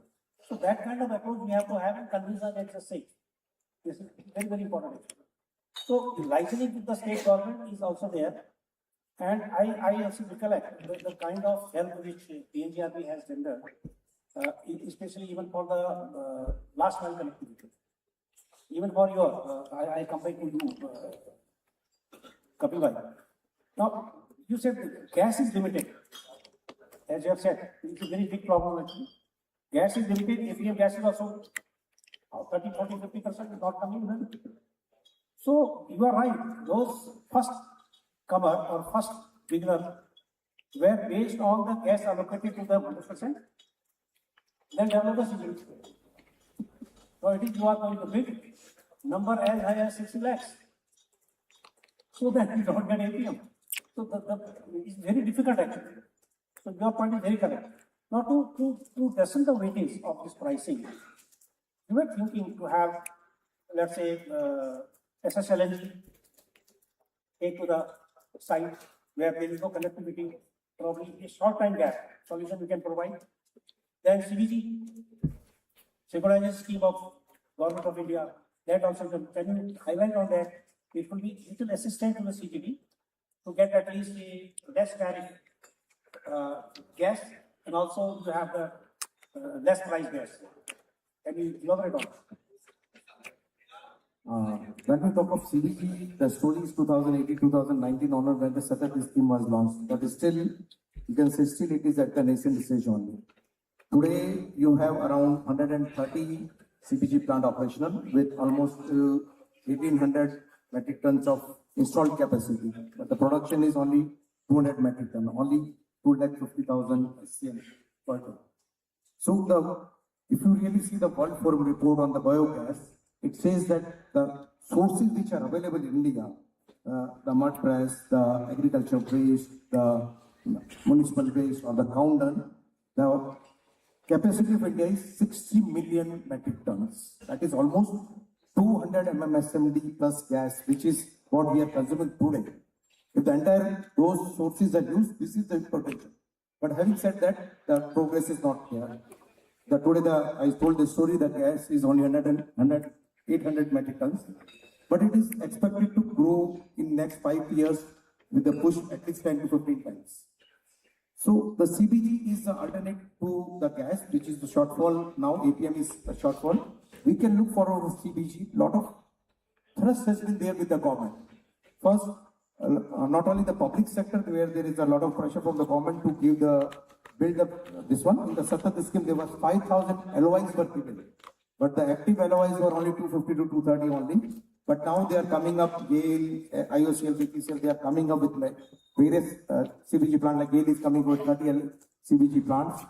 Reliance has declared 500 CBG plants for Andhra and different states. They have come with 6,000, 7,000 crore investment.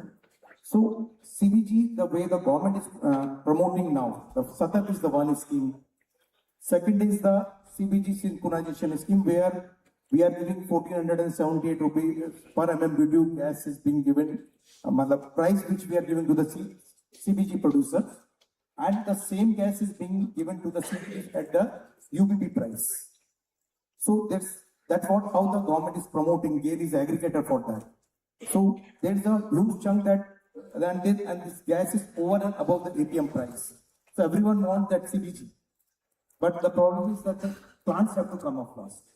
The development is slow, the land availability is less. People are trying with the state government, a lot of land is being allocated now. Municipal waste based also, agriculture based also. People are trying to tie up that. And another thing which is there today is now, which is in the interest of the pipeline manufacturer, is that now the TPI scheme is also launched.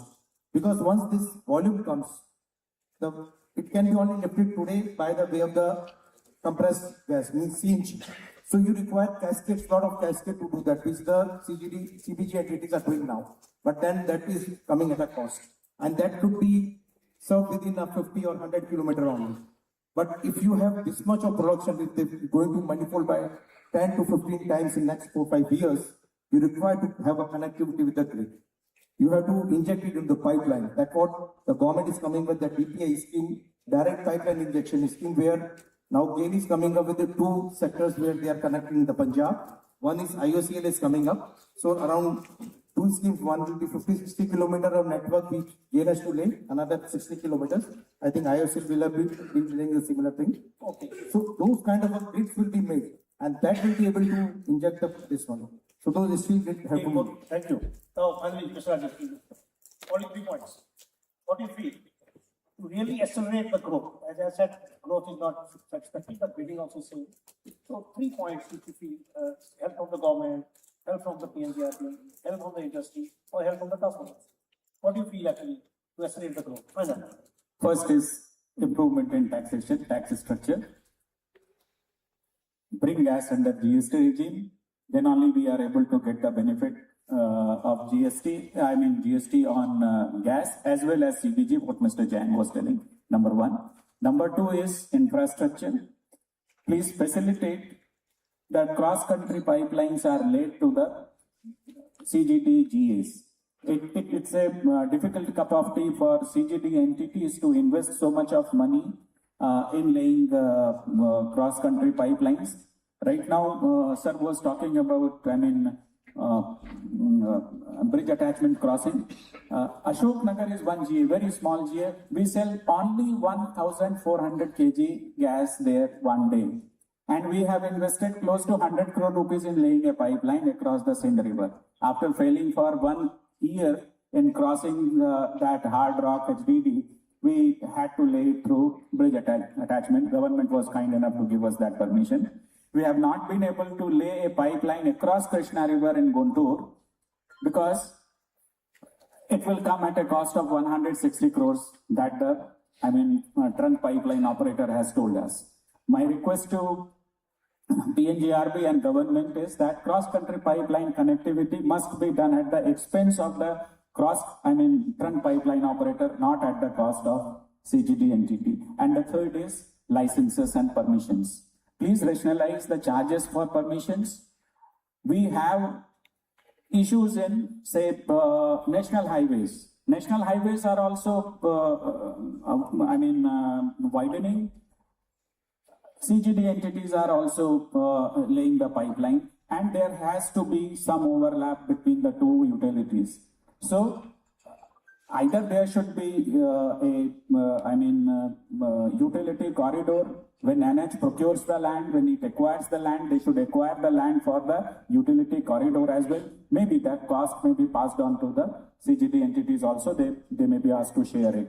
But having a situation where NH does not give us any permission to, lay it along the NH in their carriageway, even in the carriageway of this, service road also, that is a big pain. KKBMPL is one exception where NH has been kind enough to give it, but most other places we are not getting any permission.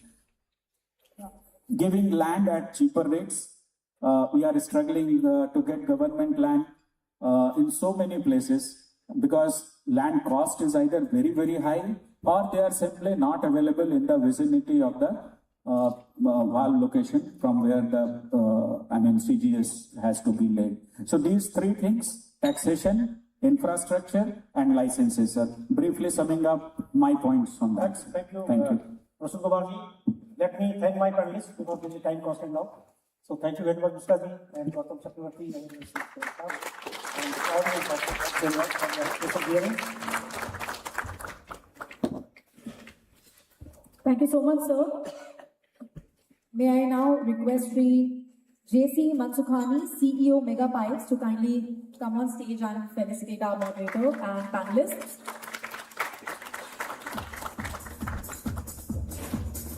Let's have a big round of applause for our moderator, Sri B.S. Negi, former Director GAIL.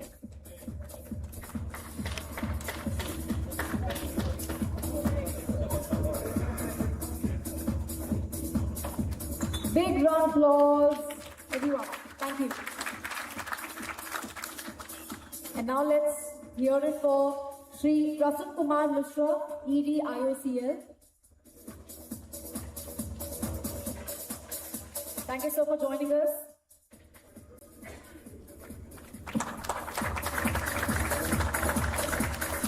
Let's now hear it for Sri Kapil Kumar Jain, ED GAIL.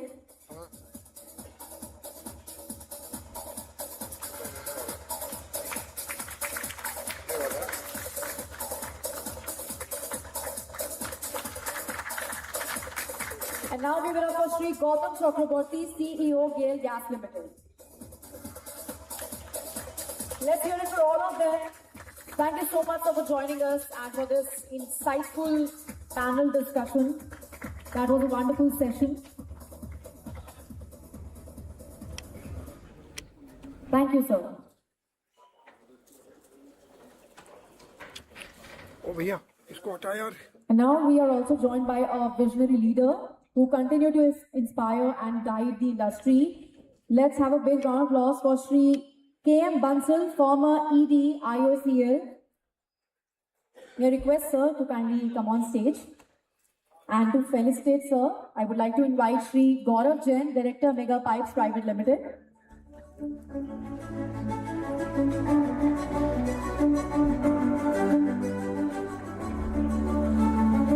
So we are joined by Sri K.M. Bansal, former Executive Director IOCL.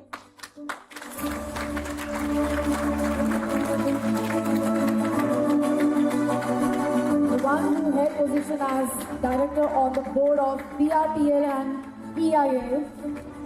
Let's hear it for sir. A big round of applause. Thank you so much sir for joining us and for your remarkable contribution. Now let's quickly move on to our next panel discussion, last but not the least, which is on new energy, hydrogen and others.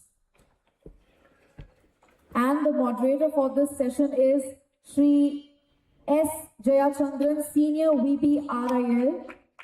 Let's have a big round of applause for sir.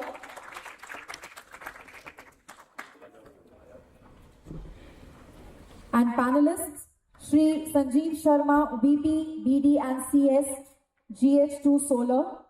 Can we have a big round of applause for sir? With over 30 years of leadership experience, Mr. Sanjeev Sharma is a well-recognized name in the sustainable energy space, having built and led multi-million-dollar initiatives across India and SAARC. Can we have a big round of applause for sir? Now let's hear it for Sri Atul Srivastava, Head Technical Services, Welspun Corporation Limited. As a professional having exposure to complete value chain of steel products. Mr. Srivastava has spent more than 2 decades as a leadership position of mega steel plants, leading product development of critical segments. Welcome, sir. And now please join me in welcoming our another panelist to the main stage, Sri Ravi Gupta, Lead Consultant, PNGRB. Can we have a big round of applause for sir? The one who's passed out from NSIT Delhi, PGDA from AIMA, Instrumentation and Control Engineer, served Punj Lloyd, L&T, HPCL, Mittal Energy, LG Group of Companies, currently working in hydrogen cell of PNGRB. Over to you, sir. Good evening, everyone. Nice to be here as a part of IPM 2025. Dr. John has been our friend for some time to be available here to attend this session. It's nice to be a moderator for this session. Renewable energy, hydrogen, and other developments. A lot of things are happening around the world on the hydrogen front. Many joint industry projects are happening, and then people are also laying new pipelines which are hydrogen ready. Like Mr. Tripathi said that what are we going to do for the future pipelines? Like many in Europe, many of the new gas lines being built are H2 ready. Means that all the properties required for hydrogen is being built into the gas lines only, and then they are being laid. So they are future proofing. But in India, I think we are yet to see that kind of an action taking place because there was no clarity on hydrogen rollout. And now the energy landscape is completely changing, that too very rapidly in a pace which was not witnessed before. Many of the countries across the world are opting for decarbonization. And in this transition, the heart of this transition is a small but very powerful molecule, hydrogen. Now, as we see here, hydrogen earlier was only used in a very limited manner in industrial application, but now hydrogen is seen as a big bridge between renewable power and industrial decarbonization as well as mobility section. So, in India also, where this hydrogen mission, National Hydrogen Mission is rolling forward the initiatives for bringing in the hydrogen ecosystem. And more and more companies are coming forward and committing for the new projects, especially with the government giving incentives. So we are also seeing the early projects like renewable power and the electrolyzers are slowly being stepping forward to the hydrogen transportation and storage. Now, many of the projects, as I said earlier, there are a lot of joint industry projects which are going on around the world because hydrogen is the new thing. The existing pipeline structure is not matured enough to give us a good idea about laying the new lines. New lines, higher demand, and then higher operating conditions require differently the in-depth guidelines and standards. But the earlier standards, what has been in practice was pretty old and requires a new addition. A lot of developments is happening. I think we will discuss as a part of this panel discussion. And in a recently held international conference on green hydrogen, the government has set a direction to strengthen the entire hydrogen value chain and from the production hubs to the end user location. So our panel discussion, we want to do it focused in the same direction, but we'll see whether we can focus on the backbone, that is pipeline infrastructure. This being only a Pipe Manufacturers Association chapter, so we would like to keep it restrained to this subject only. Now, I would like to structure this panel discussions in 4 rounds. I think earlier there were supposed to be 4 participants, now we are only 3, but doesn't matter. So for each round, the first round I would like to take on the vision, second on the policy and enabling mechanism, third on the materials and then the safety infrastructure, fourth on the way forward, and then the new other gases which we are going to handle as a part of this new renewable energy ecosystem. So with this, I welcome all the panelists. So I would like to ask them to just share their mind on the subject for a minute so that all of us are on the same frequency. First, I'll start with you, sir. Good evening. A big thanks to, I would say, compliments to IPMA for having this session. Being among one of the, I would say, the industry solvers, visionary leaders, is nothing short of a feast to the eyes and to the heart. People, some leaders, some visionaries who have spent decades in one particular sector, which has really strengthened the backbone of the Indian industry, is really grateful to see. When we talk about the hydrogen, as Sir mentioned, in fact, India has very, very high ambitions. And under the National Green Hydrogen Mission, which was launched in January 2023, India has decided to have 5 million metric tons of the green hydrogen production by 2030.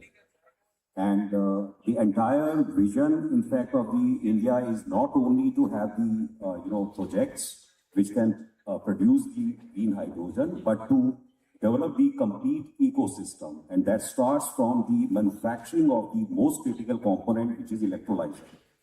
So on the one front, we are developing the, I would say, the most basic and the most critical component, which is the green hydrogen electrolyzers, whether it is, any kind of new technology, alkaline or PEM or SVC or any other. On the other hand, we are developing the green hydrogen production plants as well. And followed by the going into the derivatives, chain of the derivatives, which is green ammonia, which is again green methanol, ESAF, and there are few more developments which are coming into place. Hydrogen, as we rightly know, in fact, is a bridge between the renewables and the decarbonization journey of India, primarily for the hard-to-abate sectors, primarily for the hard-to-electrify sectors. Hydrogen, a lot of people ask me, because I have been working for this for the last couple of years now with the MNRE, with the SECI, with Indo-German Chamber of Commerce, with the British Commerce section. And a lot of people have asked me that whether it is going to replace each and everything in the electricity chain or in the molecule chain. And I always say no, it is not going to happen because hydrogen primarily has certain role, very important journey, but it is not going to replace the fossil fuels, at least for the next 40, 50 years. Fossil fuels, oil and gas still are going to play a very major role. Maybe perhaps by 2070 or 2080, we should be able to see a mix of, the fossil fuels as well as the hydrogen. That's all I can say.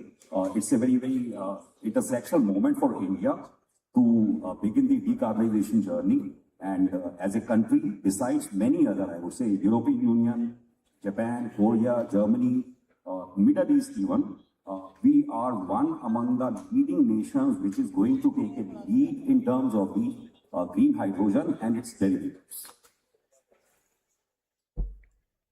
Good evening, everyone. Thank you for the opportunity and the subject of hydrogen, which is very, very prominent across the globe. We've been hearing to all our esteemed speakers earlier. I would just like to add some of the points in a very limited time, that we are part of one of the largest GIP, as Mr. Jayachandran said. I am a member of that GIP, and we have been working on the concept of pipeline transportation for practically 4 years now. 2 phases have gone up. It's a concept which has been supported by Government of Norway, with Centerfras being one of the largest technical backbone, led by DNV. Today, we are ready with a specification which is in the public domain for the voting, and maybe in the next 2-3 months, it should be officially into the public domain for usage. which certifies carbon steel pipelines to be used for transportation of 100% hydrogen. We are also aware that Europe, a lot of companies are working. Blending is no more choice. People are talking of 100% transportation. Whatever thought processes were there, there will be the drop in fracture toughness or the other properties is coming to a rest. There are enough of data points generated by DNV, by PRCI, by the EPRG, and some of them, we are aware of the data points, and it qualifies that the carbon steel pipeline can very well be used for 100% hydrogen transportation. So, the only, point which is that how do we bring it, whatever learning points are there across the globe, how do we bring it to India and make sure that the regulatory bodies are equally aligned and push the concept to that level that, we start using it as transportation. Okay. Thank you. Thank you. Same question to me? Yeah. Good evening, and thanks IPMA for giving me the opportunity. I'm the last minute entry actually in this session. So I'll explain the PNGRB vision towards this hydrogen transportation through pipelines. As of now, we, as a PNGRB, we are mandated for only natural gas transportation. And you must be aware that there is no regulator for hydrogen transportation as of now. So we have written to Ministry of Petroleum for inclusion of hydrogen in natural gas as a blending or 100% hydrogen, becoming a regulator for this hydrogen as well. So in the journey of hydrogen initiatives, we have authorized 5 pilot projects to blend 2% to 8% of hydrogen in our their networks, and we are very closely monitoring their performances and seeing the results on the every component of the delivery to the consumer homes. And recently we had gone to UK also along with our secretary sir. I was part of the delegation to what is happening in the world for this distribution network and as well as a transmission network. So we are very much convinced after visiting DNV's Spade Atom facility that blending as well as the 100% hydrogen is possible in their Europe, so it is possible in India as well.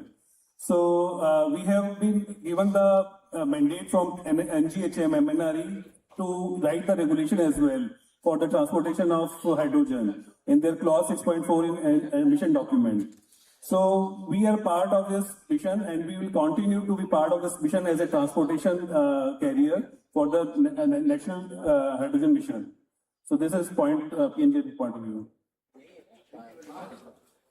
First of all, I would like to concentrate on the vision and the policies.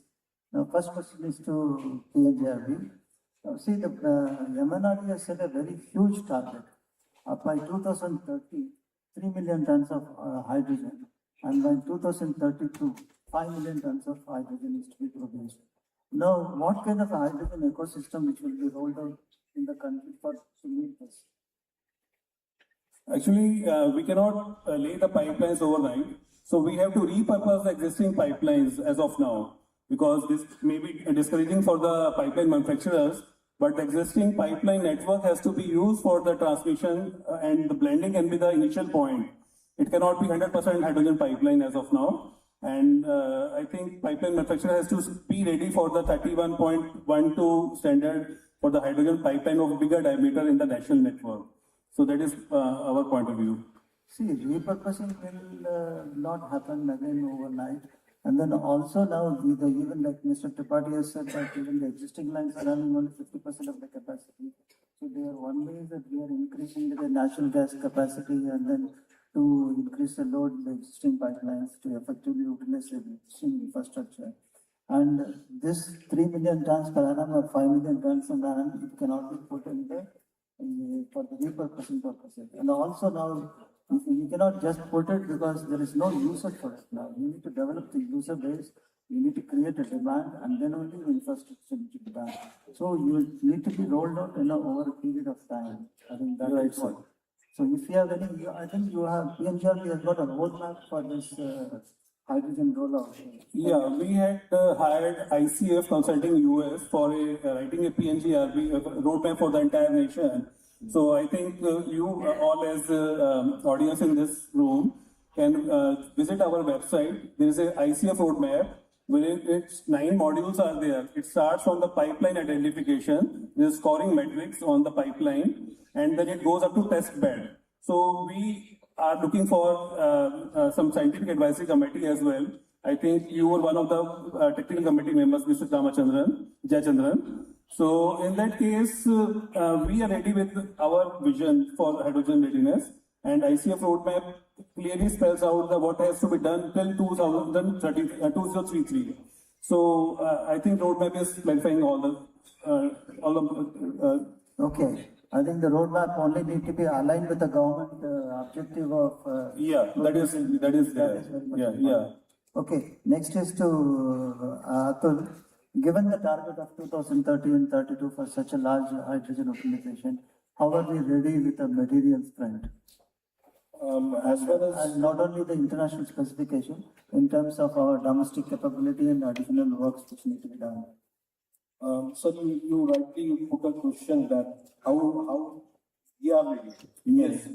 Not by well spent, as an Indian person. Yes. I'm going to answer as Indian. Yes. So the question is, how do we certify a pipeline for natural gas? We do various amount of testing. So that kind of infrastructure is required, which is you are still away to that. There are specifications coming in. We know for sure that these all testing and these are the parameters which has to be certified. But how do we test it? No, those infrastructure is missing as far as India is concerned. That will take time to get established. Yeah, but it is something not very difficult to do it. It's a question of the intent and the direction. It can be done. But the only thing is the planning need to be done in such a way that we meet the government's intent. Target. Yeah. Okay. Next question is to Sanjeev. As the hydrogen demand is expected to go, how do you think the infrastructure will grow? What kind of infrastructure do you think that it will grow out to meet this hydrogen demand? It's going to be only the hubs or hydrogen transportation to the end user, or what kind of infrastructure? See, the hydrogen infrastructure, in fact, is going to grow in a phased manner. We will see in the next 2 to 3 years, we will see a lot of on-site hydrogen generation plants that will be primarily supplying the hydrogen to the industries in the nearby vicinity only.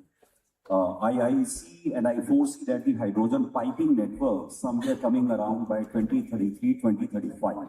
It is not going to happen in the next 1, 2, 3 years that we will need the cross-country pipelines. While Europe is going ahead with such kind of the ambitious plans, wherein they already are laying down a 1,000 kilometer. They recently completed another feasibility in the DPR for 3,400 kilometers of the piped hydrogen network.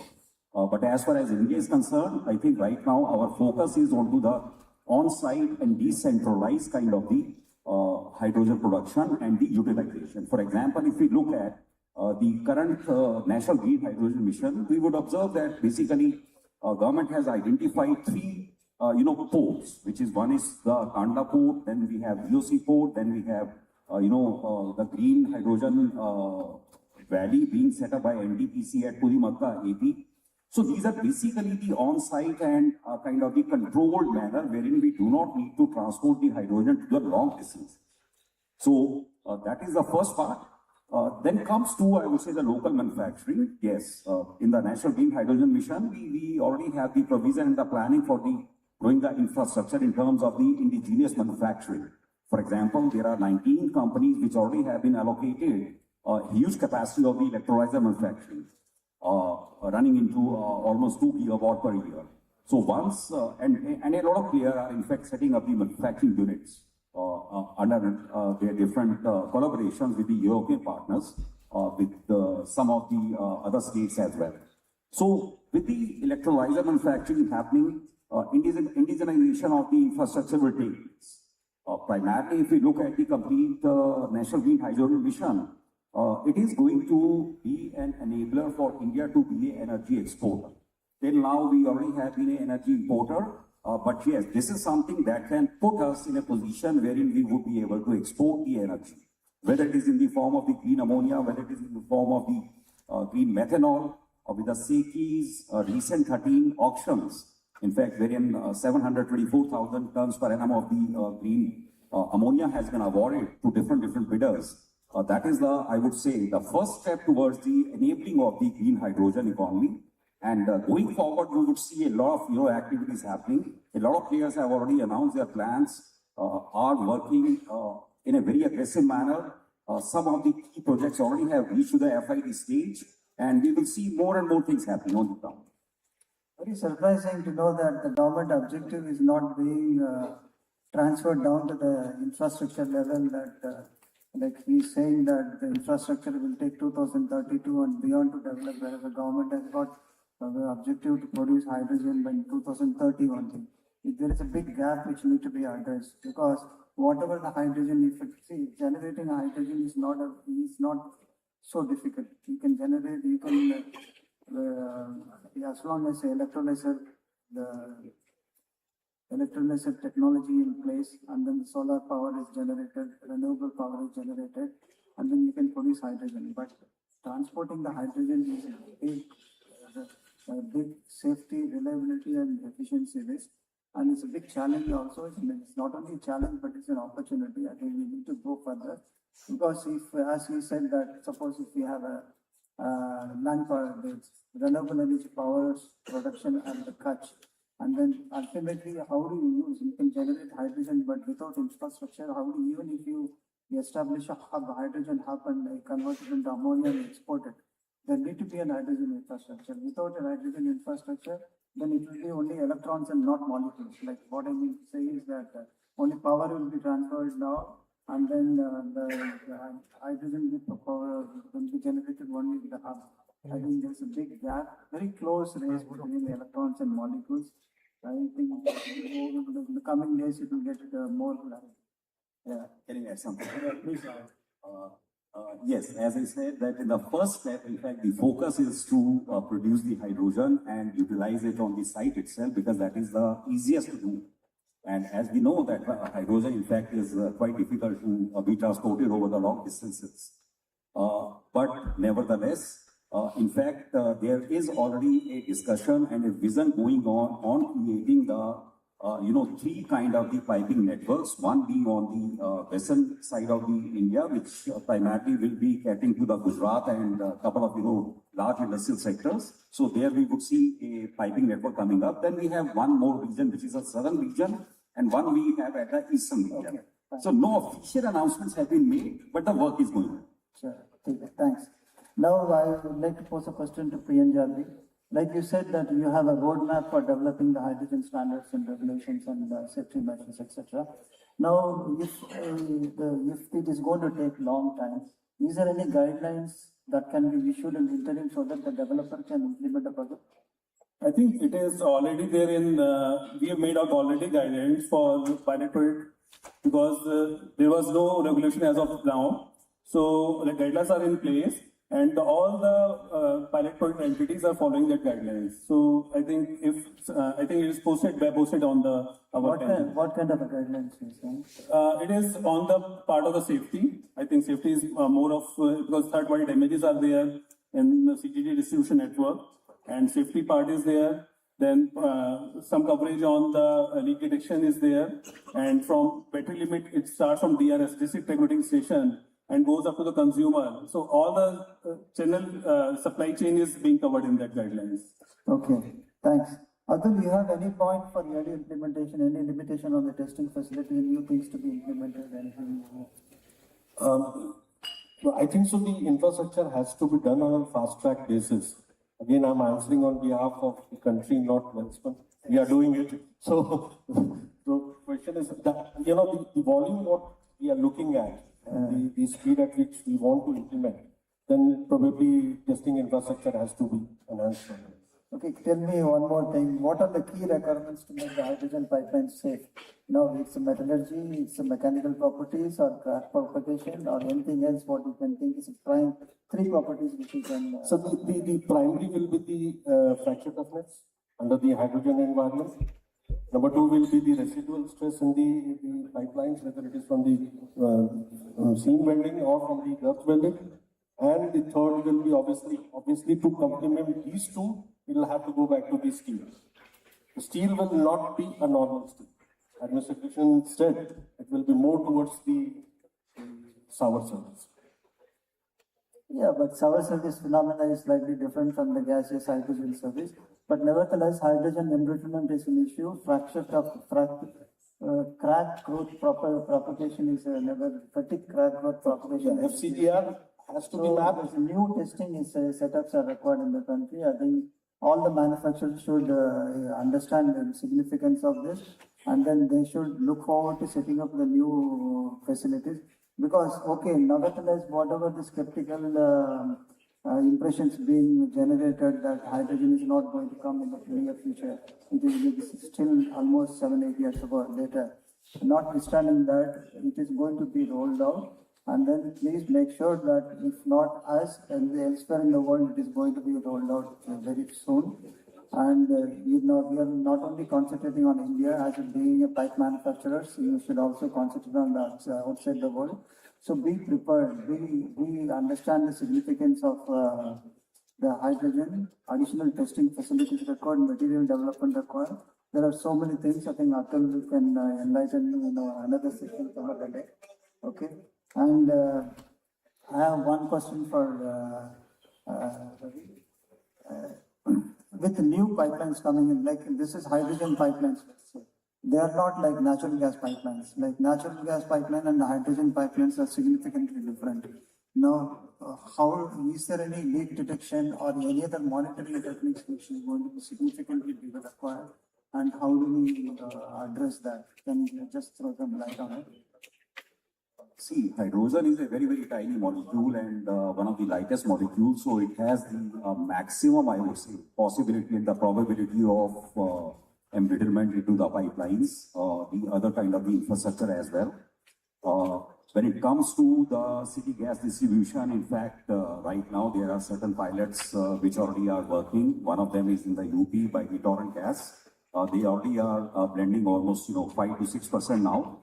Another pilot in Tirupati is going on a small scale, wherein the providers have gone up to 8 to 9%, and they really intend to go to 10%. But technically speaking, more than 10%, I think the current pipelines are not ready because in the joints, in the very, very small, high-rise buildings, there is a very huge degree of the threat that the hydrogen can pose. So there are technologies which are happening across India, across world as well. We have currently in place some smart technologies driven by the AI, driven by the digital twins, which are detecting or which can detect the hydrogen leaks and these kind of the threats. And I'm pretty sure that as we go forward and in the future, there will be more and more addition into those. So yes, it is safe. But yes, we have to go in a phased manner when it comes to the pure hydrogen transportation or even for the blending beyond 10% in any kind of the PNG or other kind of the mix that we are aiming at. I think leak detection and monitoring techniques required for the hydrogen is significantly different from the natural gas. A lot of work need to be done before we actually roll out the projects. Thank you. And I have one question for Ian Garvey. See, along with when we talk about hydrogen economy ecosystem, now when you produce a hydrogen, if you produce 1 ton of hydrogen, you also produce 8 tons of oxygen. When we talk about 3 million tons per annum of hydrogen production target, or 5 million tons of 5 million tons per annum in 2022, means that you are going to produce 24 million tons to 40 million tons of oxygen. Okay, this is also a huge quantum of byproduct which we are saying. Is there any process, is there any concern being addressed how effectively we can use it? If we don't use it, it is just simply throwing it in the air. And especially now, if you recover something in the process of hydrogen, also the cost of hydrogen can come down. Any thoughts on that? Any development work being done by PNGRB? As of now, PNGRB is for petroleum and natural gas only. So oxygen evacuation, I think we have read in some steel plant. recently JSW Energy has commissioned some plant in Karnataka, wherein that oxygen is being given to the steel plant itself. So in the process of refinery or any other pipelines, oxygen evacuation is not there. So that is my point on the oil and gas segment for oxygen evacuation. So it was not there because there was no need, but now since you are going to produce hydrogen in different clusters, you are also by naturally producing oxygen. So it was not there, but now it's a need, maybe, because it will be an advantage in reducing the price of hydrogen. One last question I have, anybody can answer. Like today, we are talking about hydrogen and also possible oxygen. Now there's going to be methanol, there's going to be carbon dioxide. Can all evolve in the same ecosystem? Can we plan some corridor safely, like hydrogen and oxygen? Can we plan in the same corridor? Any thoughts? Any of you can answer. So yes, sir, the corridors can be common. We have seen certain international projects where they are talking of common infrastructure. Methanol is not there, but obviously hydrogen. They are starting with carbon capture and then subsequently they will switch over to hydrogen. I would see clusters are definitely going to be of prime importance. In fact, NTPC has taken a very giant step towards that. At Pudimakka, there is going to be an investment of almost 2 lakh crore rupees, wherein NTPC is creating a cluster or a hub, you can say, wherein they are creating the entire infrastructure for the hydrogen and the hydrogen derivatives. So yes, there would be. But yes, when I see that there are going to be clusters like this, there are going to be ports which are already creating the necessary infrastructure for the hydrogen and derivative transportation. For example, Kandla, VOC and other ports, they already are moving ahead. There are certain, demonstration and the working plants as well, which have already proven the complete hydrogen economy.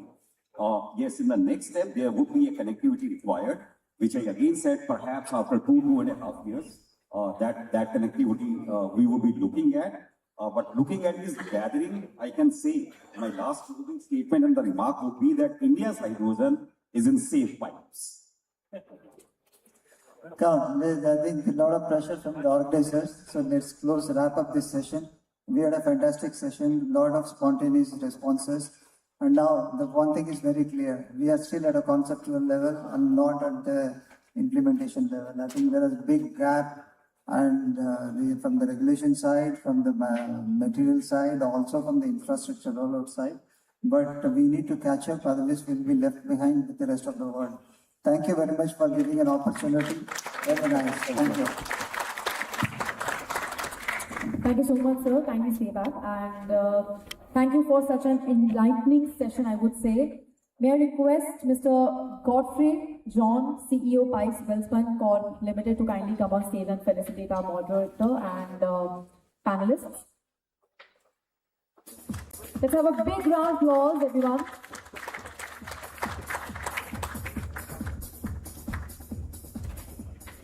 Of time. Otherwise, this was one of the best discussions, and we were really looking forward to more interaction. But again, I think she got behind it. So it's a tip of the iceberg. It's going to happen. Pipe industry, I can say, everybody's working in their own small fields, but it will happen, and we are gearing up for that. That's all I want. Thank you so much. And this was indeed an enlightening session, I would say. Thank you, sir, for joining us. Let's have a big round of applause for our moderator, Sri S. Jayachandran, Senior VP RIL, and for our panelists, Sri Sanjeev Sharma, VP BD and CS, GH2 Solar, Sri Atul Srivastava, Head Technical Services, Welspun Corp Limited,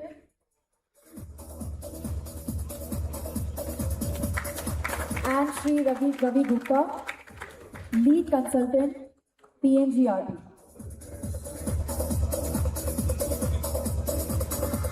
Let's have a picture with the mementos. Thank you so much, sir, for joining us and for a great discussion, I would say.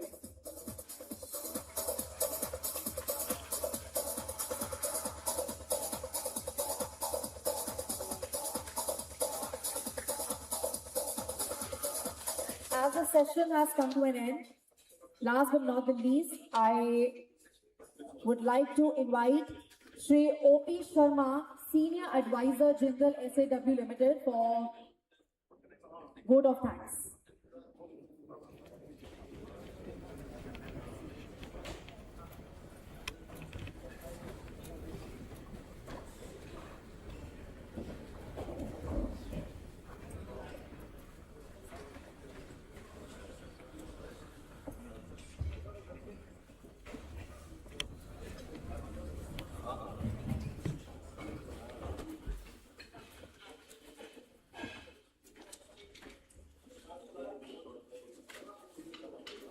Ladies and gentlemen,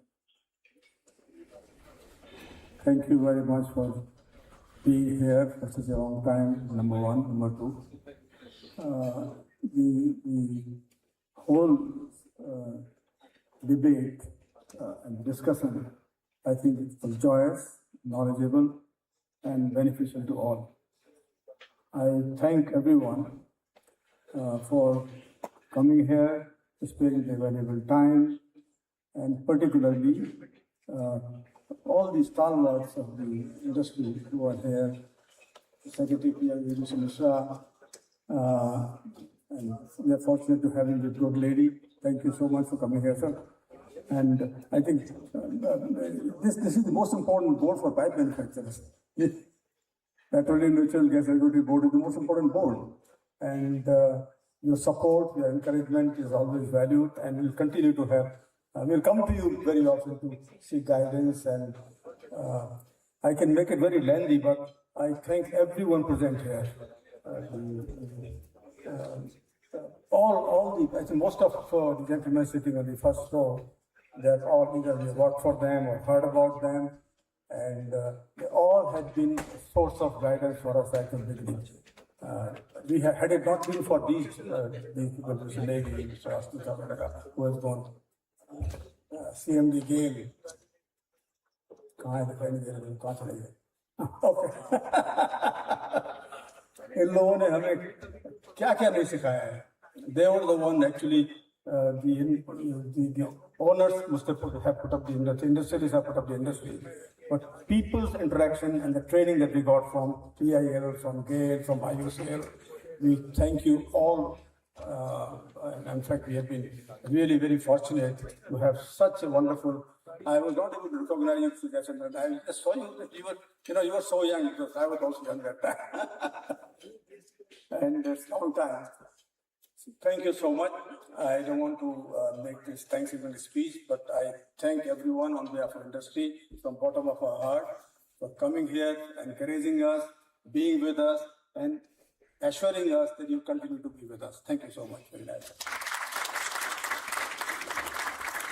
Thank you so much, sir, for your warm and gracious word of thanks. And last but not the least, can we have a loudest round of applause for IPMA, everyone? Thank you. Thank you so much, everyone, for taking out all your valuable time and for making it to this delightful evening. Thank you. This is Upasana Gill, your host, signing off.